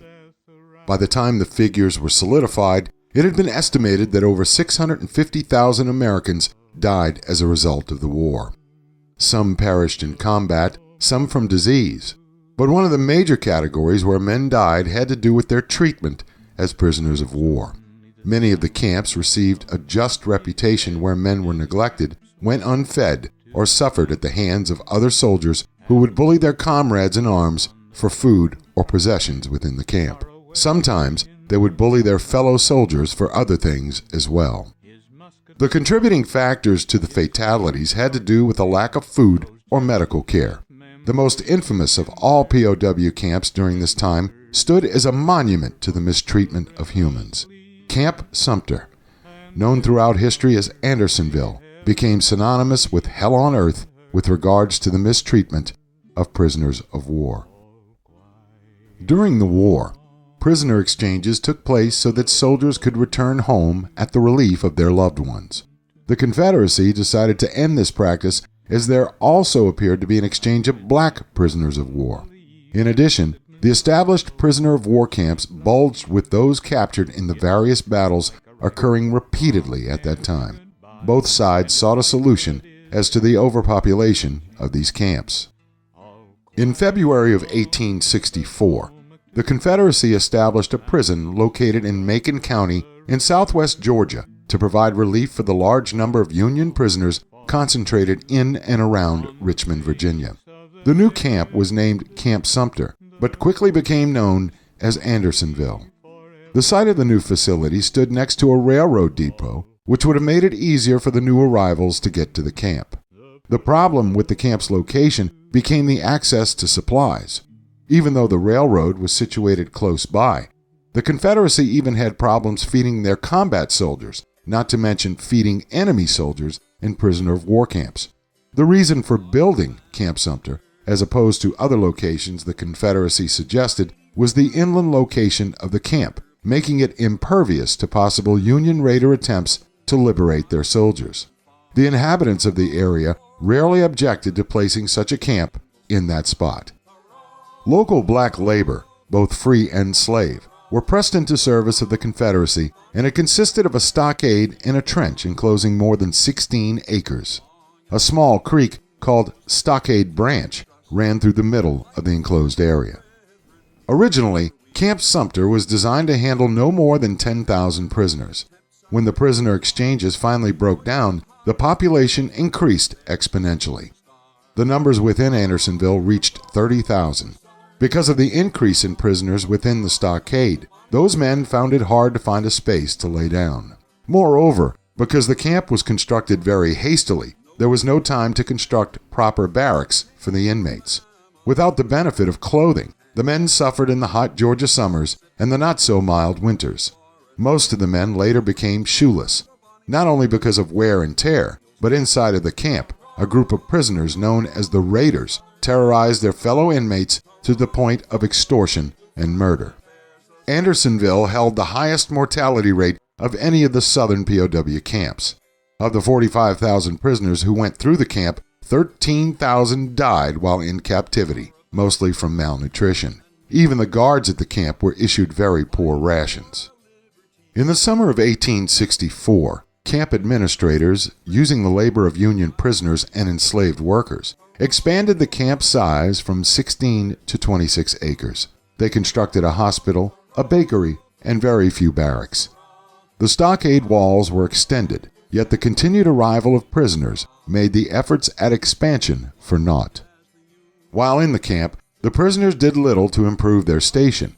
When prisoners were allowed to go outside of the camp walls to collect firewood, some seized upon the opportunity to escape. Therefore, these particular details had been severely curtailed. The stream that ran through the camp soon became a swamp where men would not only wash, but use the location as a latrine. This spread numerous diseases and contributed to many of the deaths at the camp. The new commander of the camp, Captain Hartmann Heinrich Henry Wirtz, a Swiss immigrant, took over in March of 1864. Wirtz was born in 1822 in Switzerland, and he and his family had emigrated to the United States in 1849. He attempted to go into business as a physician in New York City. Failing at this, he moved to Connecticut and then Northampton, Massachusetts, where he worked as a translator in several small factories. There he took a job working at a water cure establishment before moving to Kentucky to work as a homeopathic physician. He operated water cure establishments in Cadiz and Louisville until 1857, when he moved to Louisiana to take charge of Cabin Steel, a 2,200-acre plantation owned by Levin R. Marshall. At Cabin Steel, Wirtz continued to practice homeopathic medicine while overseeing the hundreds of slaves in bondage there. Wirtz joined the Confederate Army in Madison, Louisiana, and was wounded in the left arm at one of the early battles of the war. This wound never healed properly and caused Wirtz much pain throughout his life. After his arrival, some of the prisoners approached Captain Wirtz about the problem with the Raiders, and they were finally brought to accountability, where Wirtz allowed the inmates to arrest and try the Raiders responsible for the robberies, extortion, and even murders of their fellow inmates. On July 11, 1864, a group of men calling themselves the Regulators arrested the leaders of the Raiders and executed them.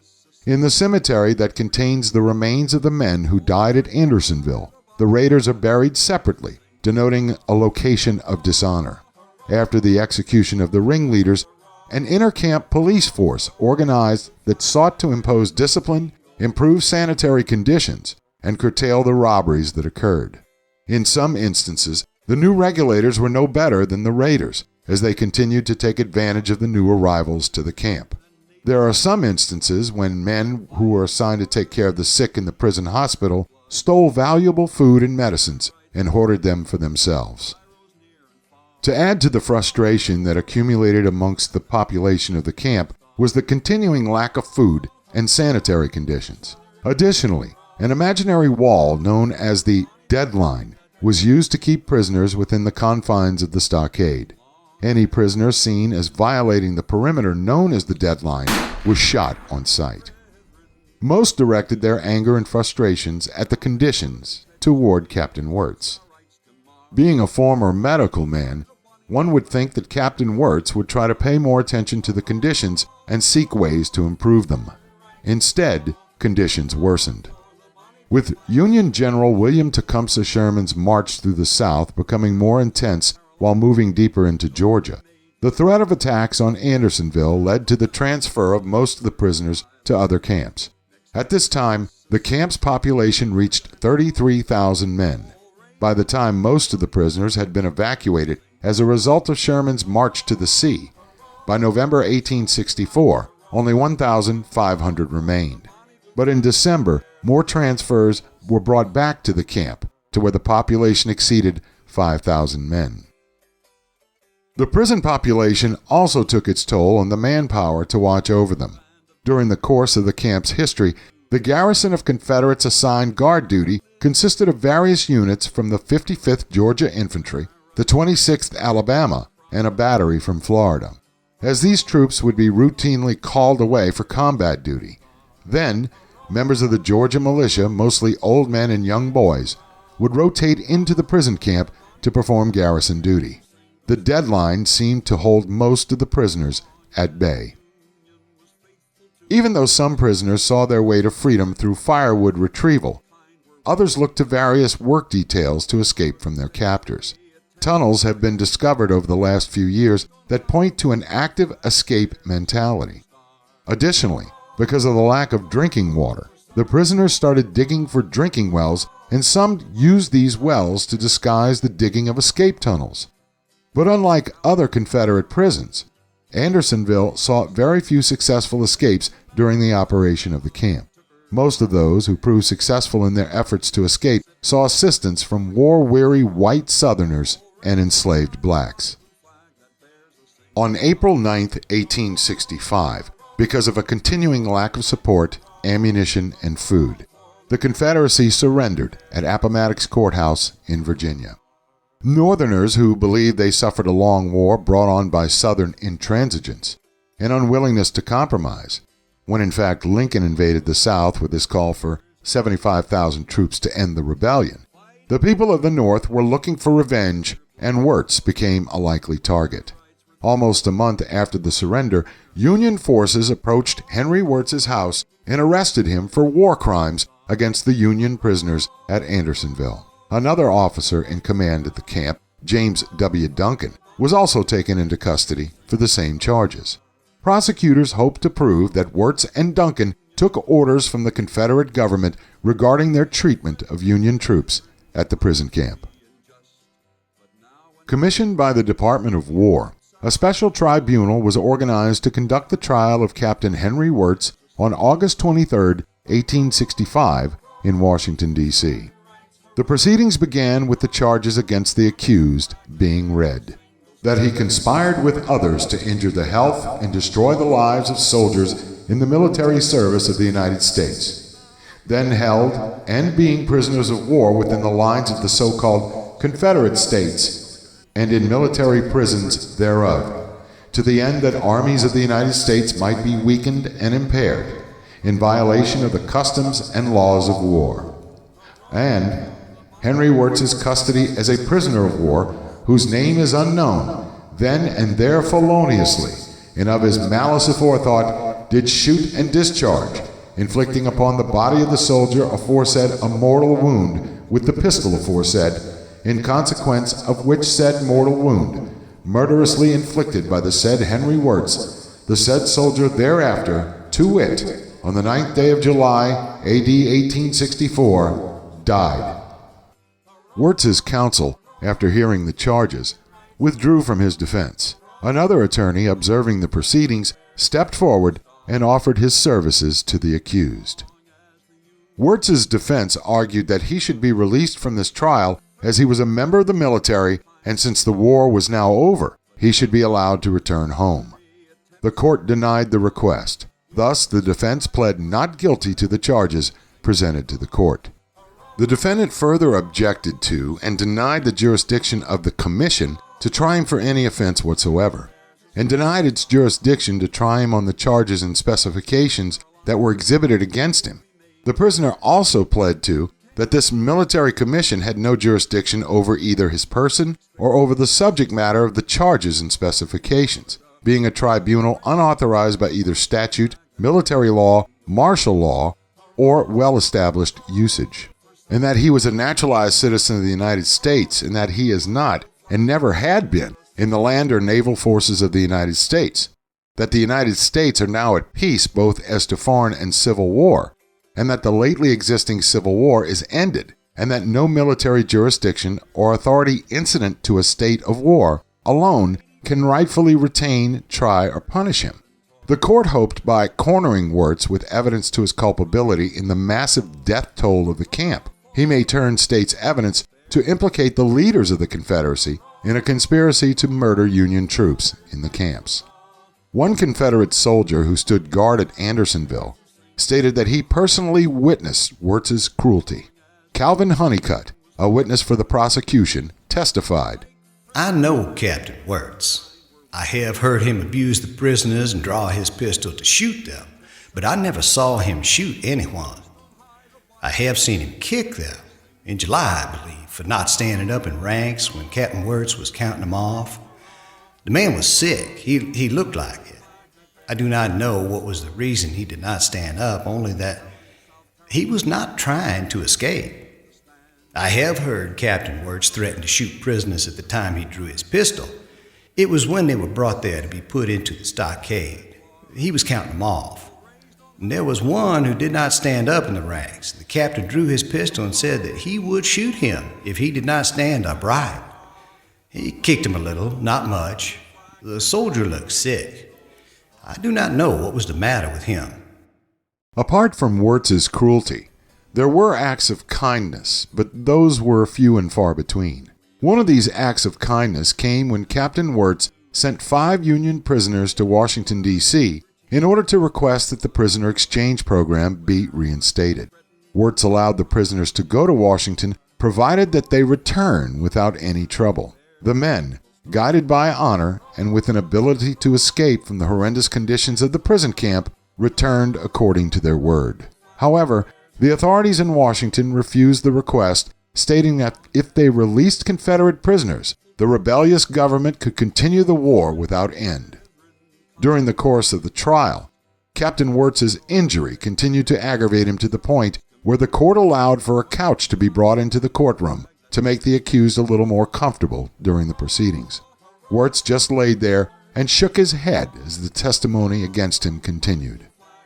One of the factors brought forth in the trial was that the Union strategy in the waning days of the war was to starve the Confederacy into submission. This meant that the Union armies, as they made their way through the South on a mission of conquest, was to destroy factories, farms, rip up railroads, blockade ports, and blew up bridges in an attempt to prevent the movement of food and medicine to Confederate troops. The South was slowly starving. So in defense of Captain Wirtz, which would be very flimsy, the South could not meet the needs of its own fighting troops, much less those needs of the prisoners of war. One of the witnesses brought to testify against Wirtz was a mysterious individual named Felix de la Baume, who claimed to be a direct descendant of the Marquis de Lafayette, a hero of the Revolutionary War. De la Baume gave a heart-rending story of a first-hand account of a murder committed by Wirtz's hand, a starving prisoner that only wanted some food. After his death, it had been proven that de la Baume's testimony was false and had been cooked up by the authorities of the North to seal Wirtz's fate. The Judge Advocate General then made a motion to the court to call witnesses such as General Robert E. Lee, the commander of the Army of Northern Virginia. The court wanted witnesses such as Lee to testify in the hopes that they could pin the treatment of the Union prisoners at Andersonville on the Confederate government itself. However, this would have prolonged the proceedings, and the military tribunal believed they had enough evidence to render a verdict as to the defendant's guilt or innocence. After the trial concluded, the court found Captain Heinrich Wirtz guilty of the bulk of the charges against him, and the court pronounced the sentence of death. On November 6, 1865, at approximately 10:30 a.m., authorities hanged Captain Henry Wirtz at the old Capitol Prison next to the Capitol building. Because the hangman did not place the knot of the noose effectively, Wirtz's neck did not break at the end of the drop. Over 200 spectators watched as Wirtz writhed in pain and strangled to death. After the execution, Wirtz was buried next to the Lincoln assassination conspirators and later moved to Mount Olivet Cemetery in Washington, D.C. Henry Wirtz was one of 2 men who stood executed as war criminals. Forgotten, look away, look away, look away, Dixieland.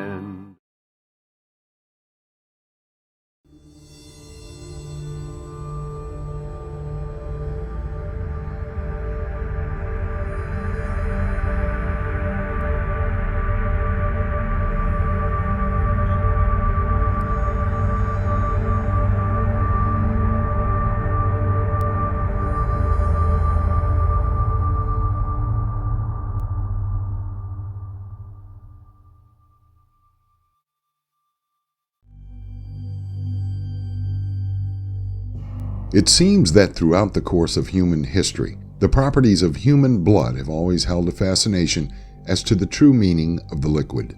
Of course, it has always been common knowledge that if one loses too much blood, they will certainly expire. Blood is also the common theme in many religions, where it is used as a symbolism for most Christians. In Jewish and Islamic tradition, by comparison, the drinking of blood was absolutely forbidden, along with the eating of meat without the blood being drained off. But then again, in recent years, in fact over the last 200, the flood of vampire lore makes possible the crossover from fiction to fact. In recent episodes of True Crime Man's Dark Imagination, this channel concentrated on not only the legends involved with vampirism, but also we have documented some cases where mortal individuals believe themselves to be the undead and murdered for the sake of their own survival. This is where we continue with the present episode, discovering further cases from throughout the world. Blood was certainly believed to be the life, especially when it came to any religious beliefs. In one of these instances, a religious sect emerged that proved not only controversial, but mysterious as well. On January 27, 1890, the Philadelphia Inquirer produced an article with the headline, "They Drink Blood, Horrible Rites Practiced by a Religious Settlement Near Kansas City." The article stipulated that officers from the Humane Society and the local police engaged in an investigation of a religious sect in their area. The Samaritans believed in healing the sick and using whatever human production to that end. A year prior to the rise of this sect, they appeared in Blue River, just east of Kansas City, and appeared to be a peace-loving and non-violent people. The leader of the sect, Silas Wilcox, preached about helping the sick, and before long, he found a great number of people to join his group. According to the newspaper article, Wilcox eventually convinced his followers that the ingestion of blood would help the sick to heal as well.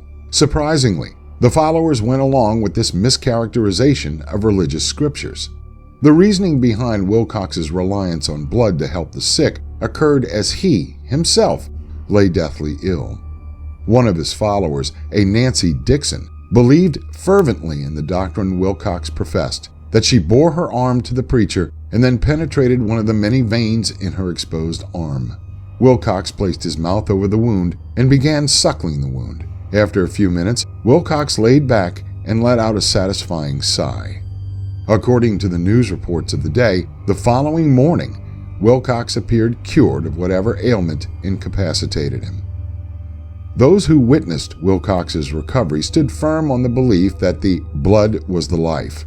From that moment forward, Wilcox professed his recovery as the proof of his theories.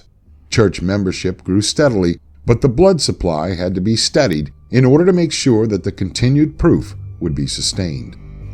Although religious cults of the day operated with the stipulation that they did not cause harm to other people around them, police were suspicious of the Samaritans after visiting the home of one of Wilcox's followers. When authorities arrived at the Wrinkle home, they found the father of 2 laying on his bed in the last stages of consumption, or tuberculosis, a bacterial disease that ran rampant in the late 19th and early 20th centuries.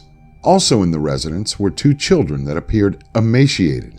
Upon closer examination, authorities found wounds covering the bodies of the children, sores that appeared to not heal right away. Clearly, the wounds were there as a result of the children being bled. In January of 1890, someone composed a letter to the secretary of the Kansas City Humane Society, a Mr. Huckett, and related a most unusual incident that the author of the letter referenced. "There's some that I think that ought to be called to your attention at once, which I think is bad for a civilized community. There is John Wrinkle and his 2 children. He has been sick, and he is crazy with religion. His little girl, Minnie, is 13 years old, and his boy, John, is 11. Wrinkle has heard of people drinking blood at slaughterhouses, and he said that he believed in the Bible that it preached that the well should be sacrificed for the sick. He did bleed the little girl and boy until they are wrecks, and he did drink blood. It has leaked out, and unless something is done by you, the neighbors will take things into their own hands, and that quick too. He lives on a little piece of land near the city limits. Yours respectfully, George West. P.S. Send some officers." When confronted with the accusation that he bled his children to save himself, Wrinkle readily admitted that he availed himself of the opportunity and asserted that the children gave their blood voluntarily to restore him to health. The man could not be moved, but authorities later placed the children within a home. After further investigation, law enforcement discovered that the Samaritans' blood drinking first began when they frequently visited slaughterhouses in the area, procuring the blood they believed they needed. Then the sect acquired their own animals and began bleeding them to satisfy their quest for healing.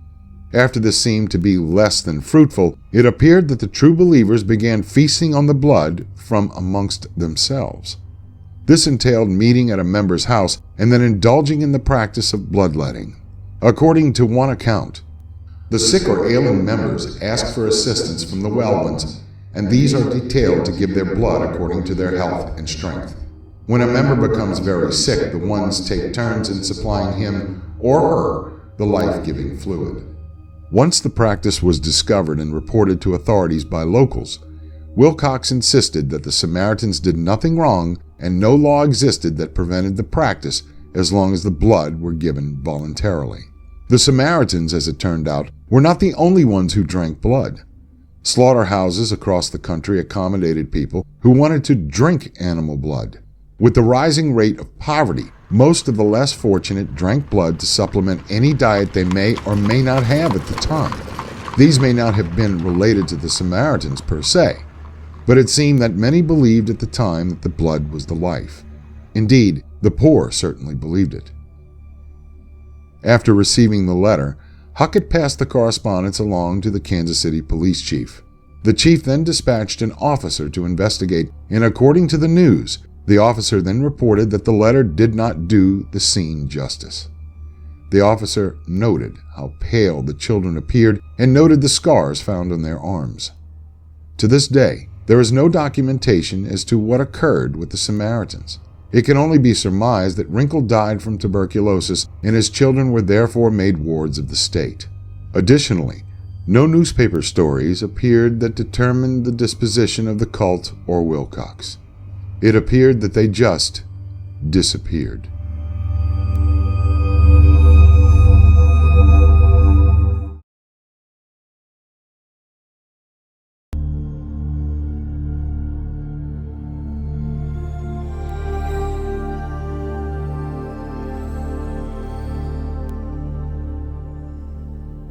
In 1932, Lily Lindstrom, a 32-year-old prostitute, lived in an apartment complex of a neighborhood now known as Vasastan. Lindstrom basically lived in luxury compared to her neighbors, as she was one of the few people at the time that actually owned a telephone. Lindstrom used the device to gain clientele as she made good money with her chosen profession. Lindstrom used her flat in order to entertain those guests, and entertaining seemed very profitable. One such call would prove to be deadlier than all others and remains a mystery to this day. In May of 1932, on what Norwegians referred to as Walpurgis Night, Lindstrom paid a visit to a neighbor who lived in a flat downstairs from her own, a friend named Minnie Jansen, because she needed some condoms, because she soon expected a client to arrive. Lindstrom did this often as she seemed unprepared on many occasions for receiving clients and called on Jansen for the prophylactics. Also, Lindstrom would visit her neighbor with nothing on but an overcoat. When the two inadvertently returned to Lindstrom's apartment, the phone rang. Lindstrom answered, and Jansen moved closer to the phone to hear the conversation. "Is this Miss Lindstrom?" the voice asked. Lindstrom replied that this is whom the man was speaking with on the telephone. "Are you home if I come visit?" asked the stranger. "Of course I am home. You can hear that," Lindstrom giggled. "Can you receive me if I come in a while?" "Yes. Are you far away?" Lindstrom queried. "No, I am very close. I'll be here soon," the man replied, and then hung up. Jansen and Lindstrom sat up and talked for a little while that evening, and spoke about what they would wear that evening when they went out on the town. On the following day, when Jansen had yet to see her friendly neighbor, it did not prove to be alarming. As one day turned into another, several loud knocks at Lindstrom's door produced no answer. As Jansen continued her attempts to reach Lindstrom failed, she then notified the police. Authorities arrived at Lindstrom's door on the morning of May 4th, 1932, 3 days after she had last been seen. When they first opened the door, authorities noticed nothing out of order. After searching the whole apartment, they finally arrived at the bedroom. Laying on the bed, naked, was Lily Lundstrom, her clothes folded neatly on a chair next to her. Her head appeared to have been badly beaten in, and the coroner later determined her death as a result of a blunt force beating. An investigator surmised that the murder weapon could possibly have been a crowbar or pipe, but no weapon was found near the scene. Additionally, Lindstrom proved to be in the midst of a sexual act, as there appeared to be a condom lodged within her anus. But this did not prove to be the only shocking thing the authorities noted at the scene. As police inspected the body, they noted that Lindstrom's corpse had been entirely drained of all blood. More suspiciously, authorities noticed no blood spatter anywhere in the apartment itself. Investigators found no visible means as to how this corpse could have been drained of every single drop of blood, or how someone or something could have carried so much blood away from the scene. One clue was a bloody ladle found nearby. It appeared to the police that they may have been dealing with someone who drank all of the victim's blood with that ladle. Nothing appeared stolen from the apartment, and the killer left the abode in a nearly immaculate state. This killer seemed different as to deliver a vicious beating and then neatly fold the victim's clothing on the bed. When the media discovered the gruesome details of the crime, they dubbed the killer the Atlas Vampire, where 1 year earlier Todd Browning's production of Dracula, starring Hungarian actor Bela Lugosi, had been released. Perhaps the media desired to dovetail with that production and came up with the moniker. Authorities realized they had to find a suspect very quickly, but the killer left very little evidence for the investigators to process. Later, when authorities interrogated Jansen regarding her neighbor, she described the conversation but could not identify the man's voice. Although there was plenty of bodily fluids such as saliva and semen left behind by someone, the state of forensics at the time left a lot to be desired. Due to the lack of fingerprints, the police were forced to use the old-fashioned methods of canvassing residences and questioning those in the neighborhood who may have heard or seen anything on the night of the murder, or even customers of the prostitute, to see if any leads should shake loose from the tree, so to speak. Still, there was no description of the alleged assailant. To this day, the case remains unsolved and therefore remains open. If forensic techniques had been more advanced at the time, perhaps this would not be the mystery. Lily Lindstrom had been buried near her home city of Malmö on May 16, 1932.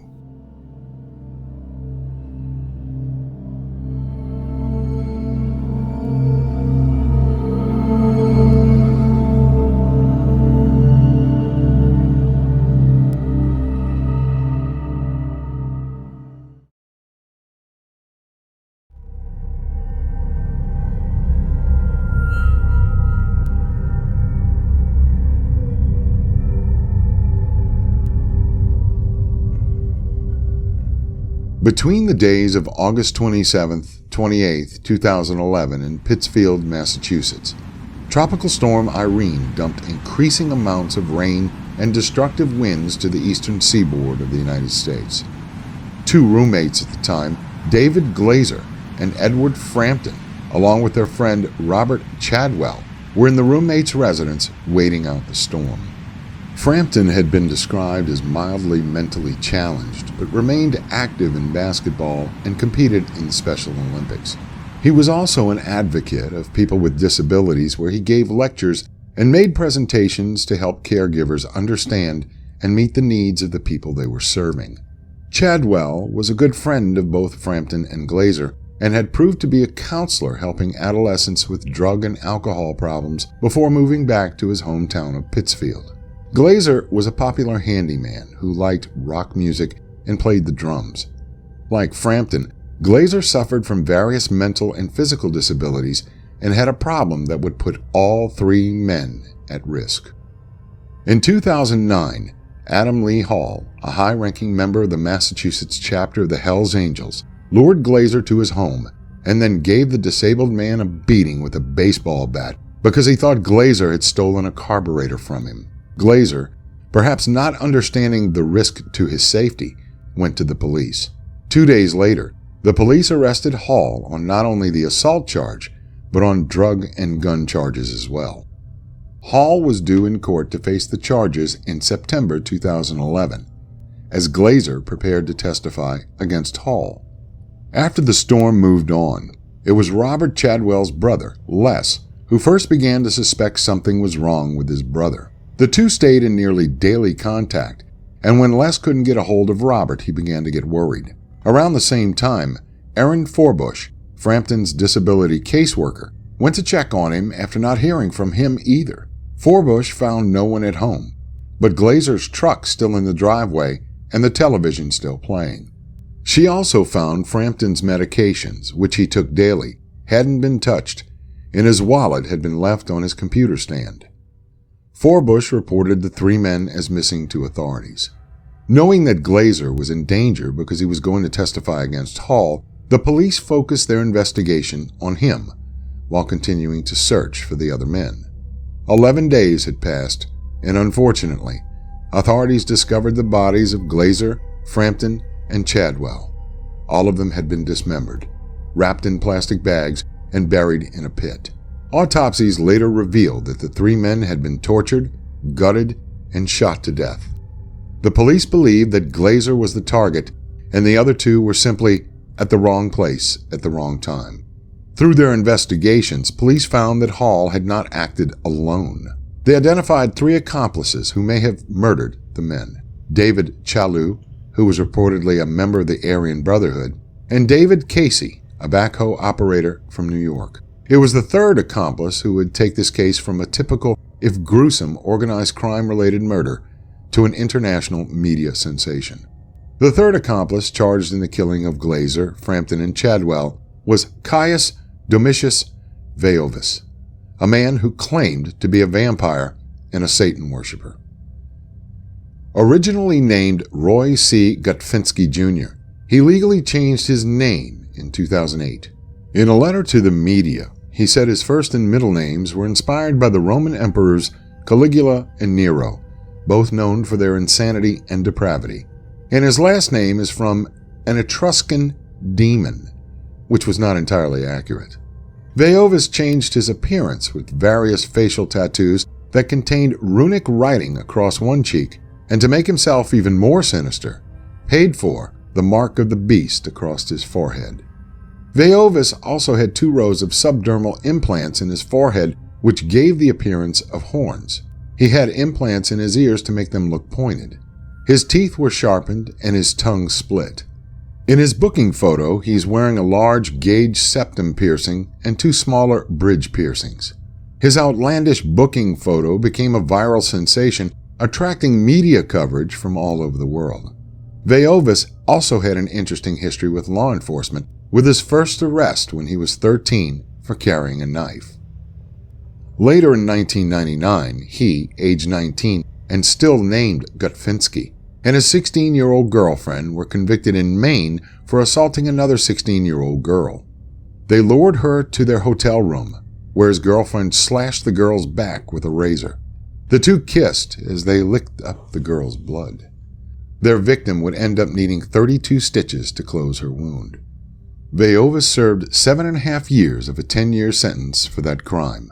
Then, in 2006, while he was still on parole, he was charged with kidnapping 2 strippers from a nightclub and holding them against their will in a hotel room. Authorities later dropped the charges, but sent Veiovis back to prison for violating his parole.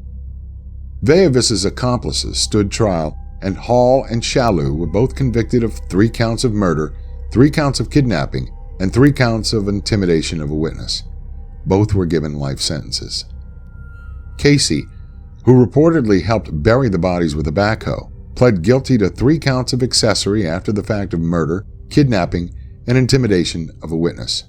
In exchange for his testimony against Hall and Shalhoub, he was sentenced to time served. Veiovis's trial began in September of 2014. He pled not guilty on all counts, and according to experienced trial observers at the time, there was no physical evidence linking him to the victims or the crime. In fact, none of the weapons used were ever found. All of the witnesses for the prosecution in Hall and Shalhoub's cases had testified that Veiovis was not present at any of the incriminating events. In fact, Veiovis's current girlfriend gave him an alibi for the night of the murders.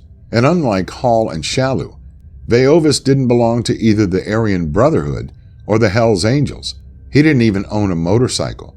The prosecution, nonetheless, produced testimony that Hall considered Veiovis a prospect for the Hells Angels.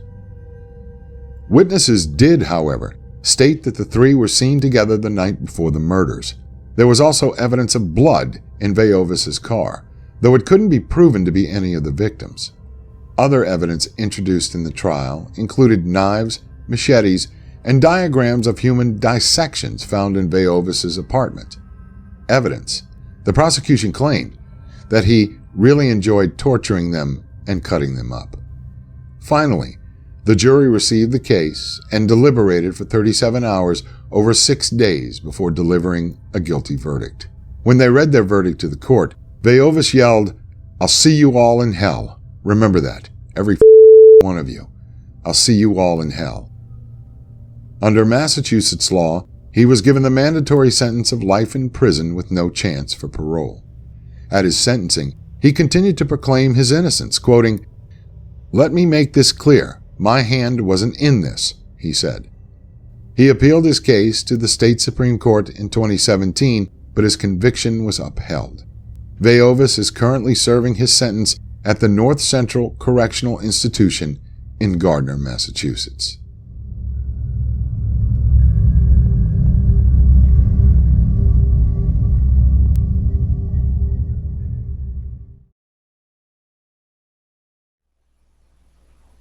We are so glad that you enjoyed our Marathon #1 for 2022.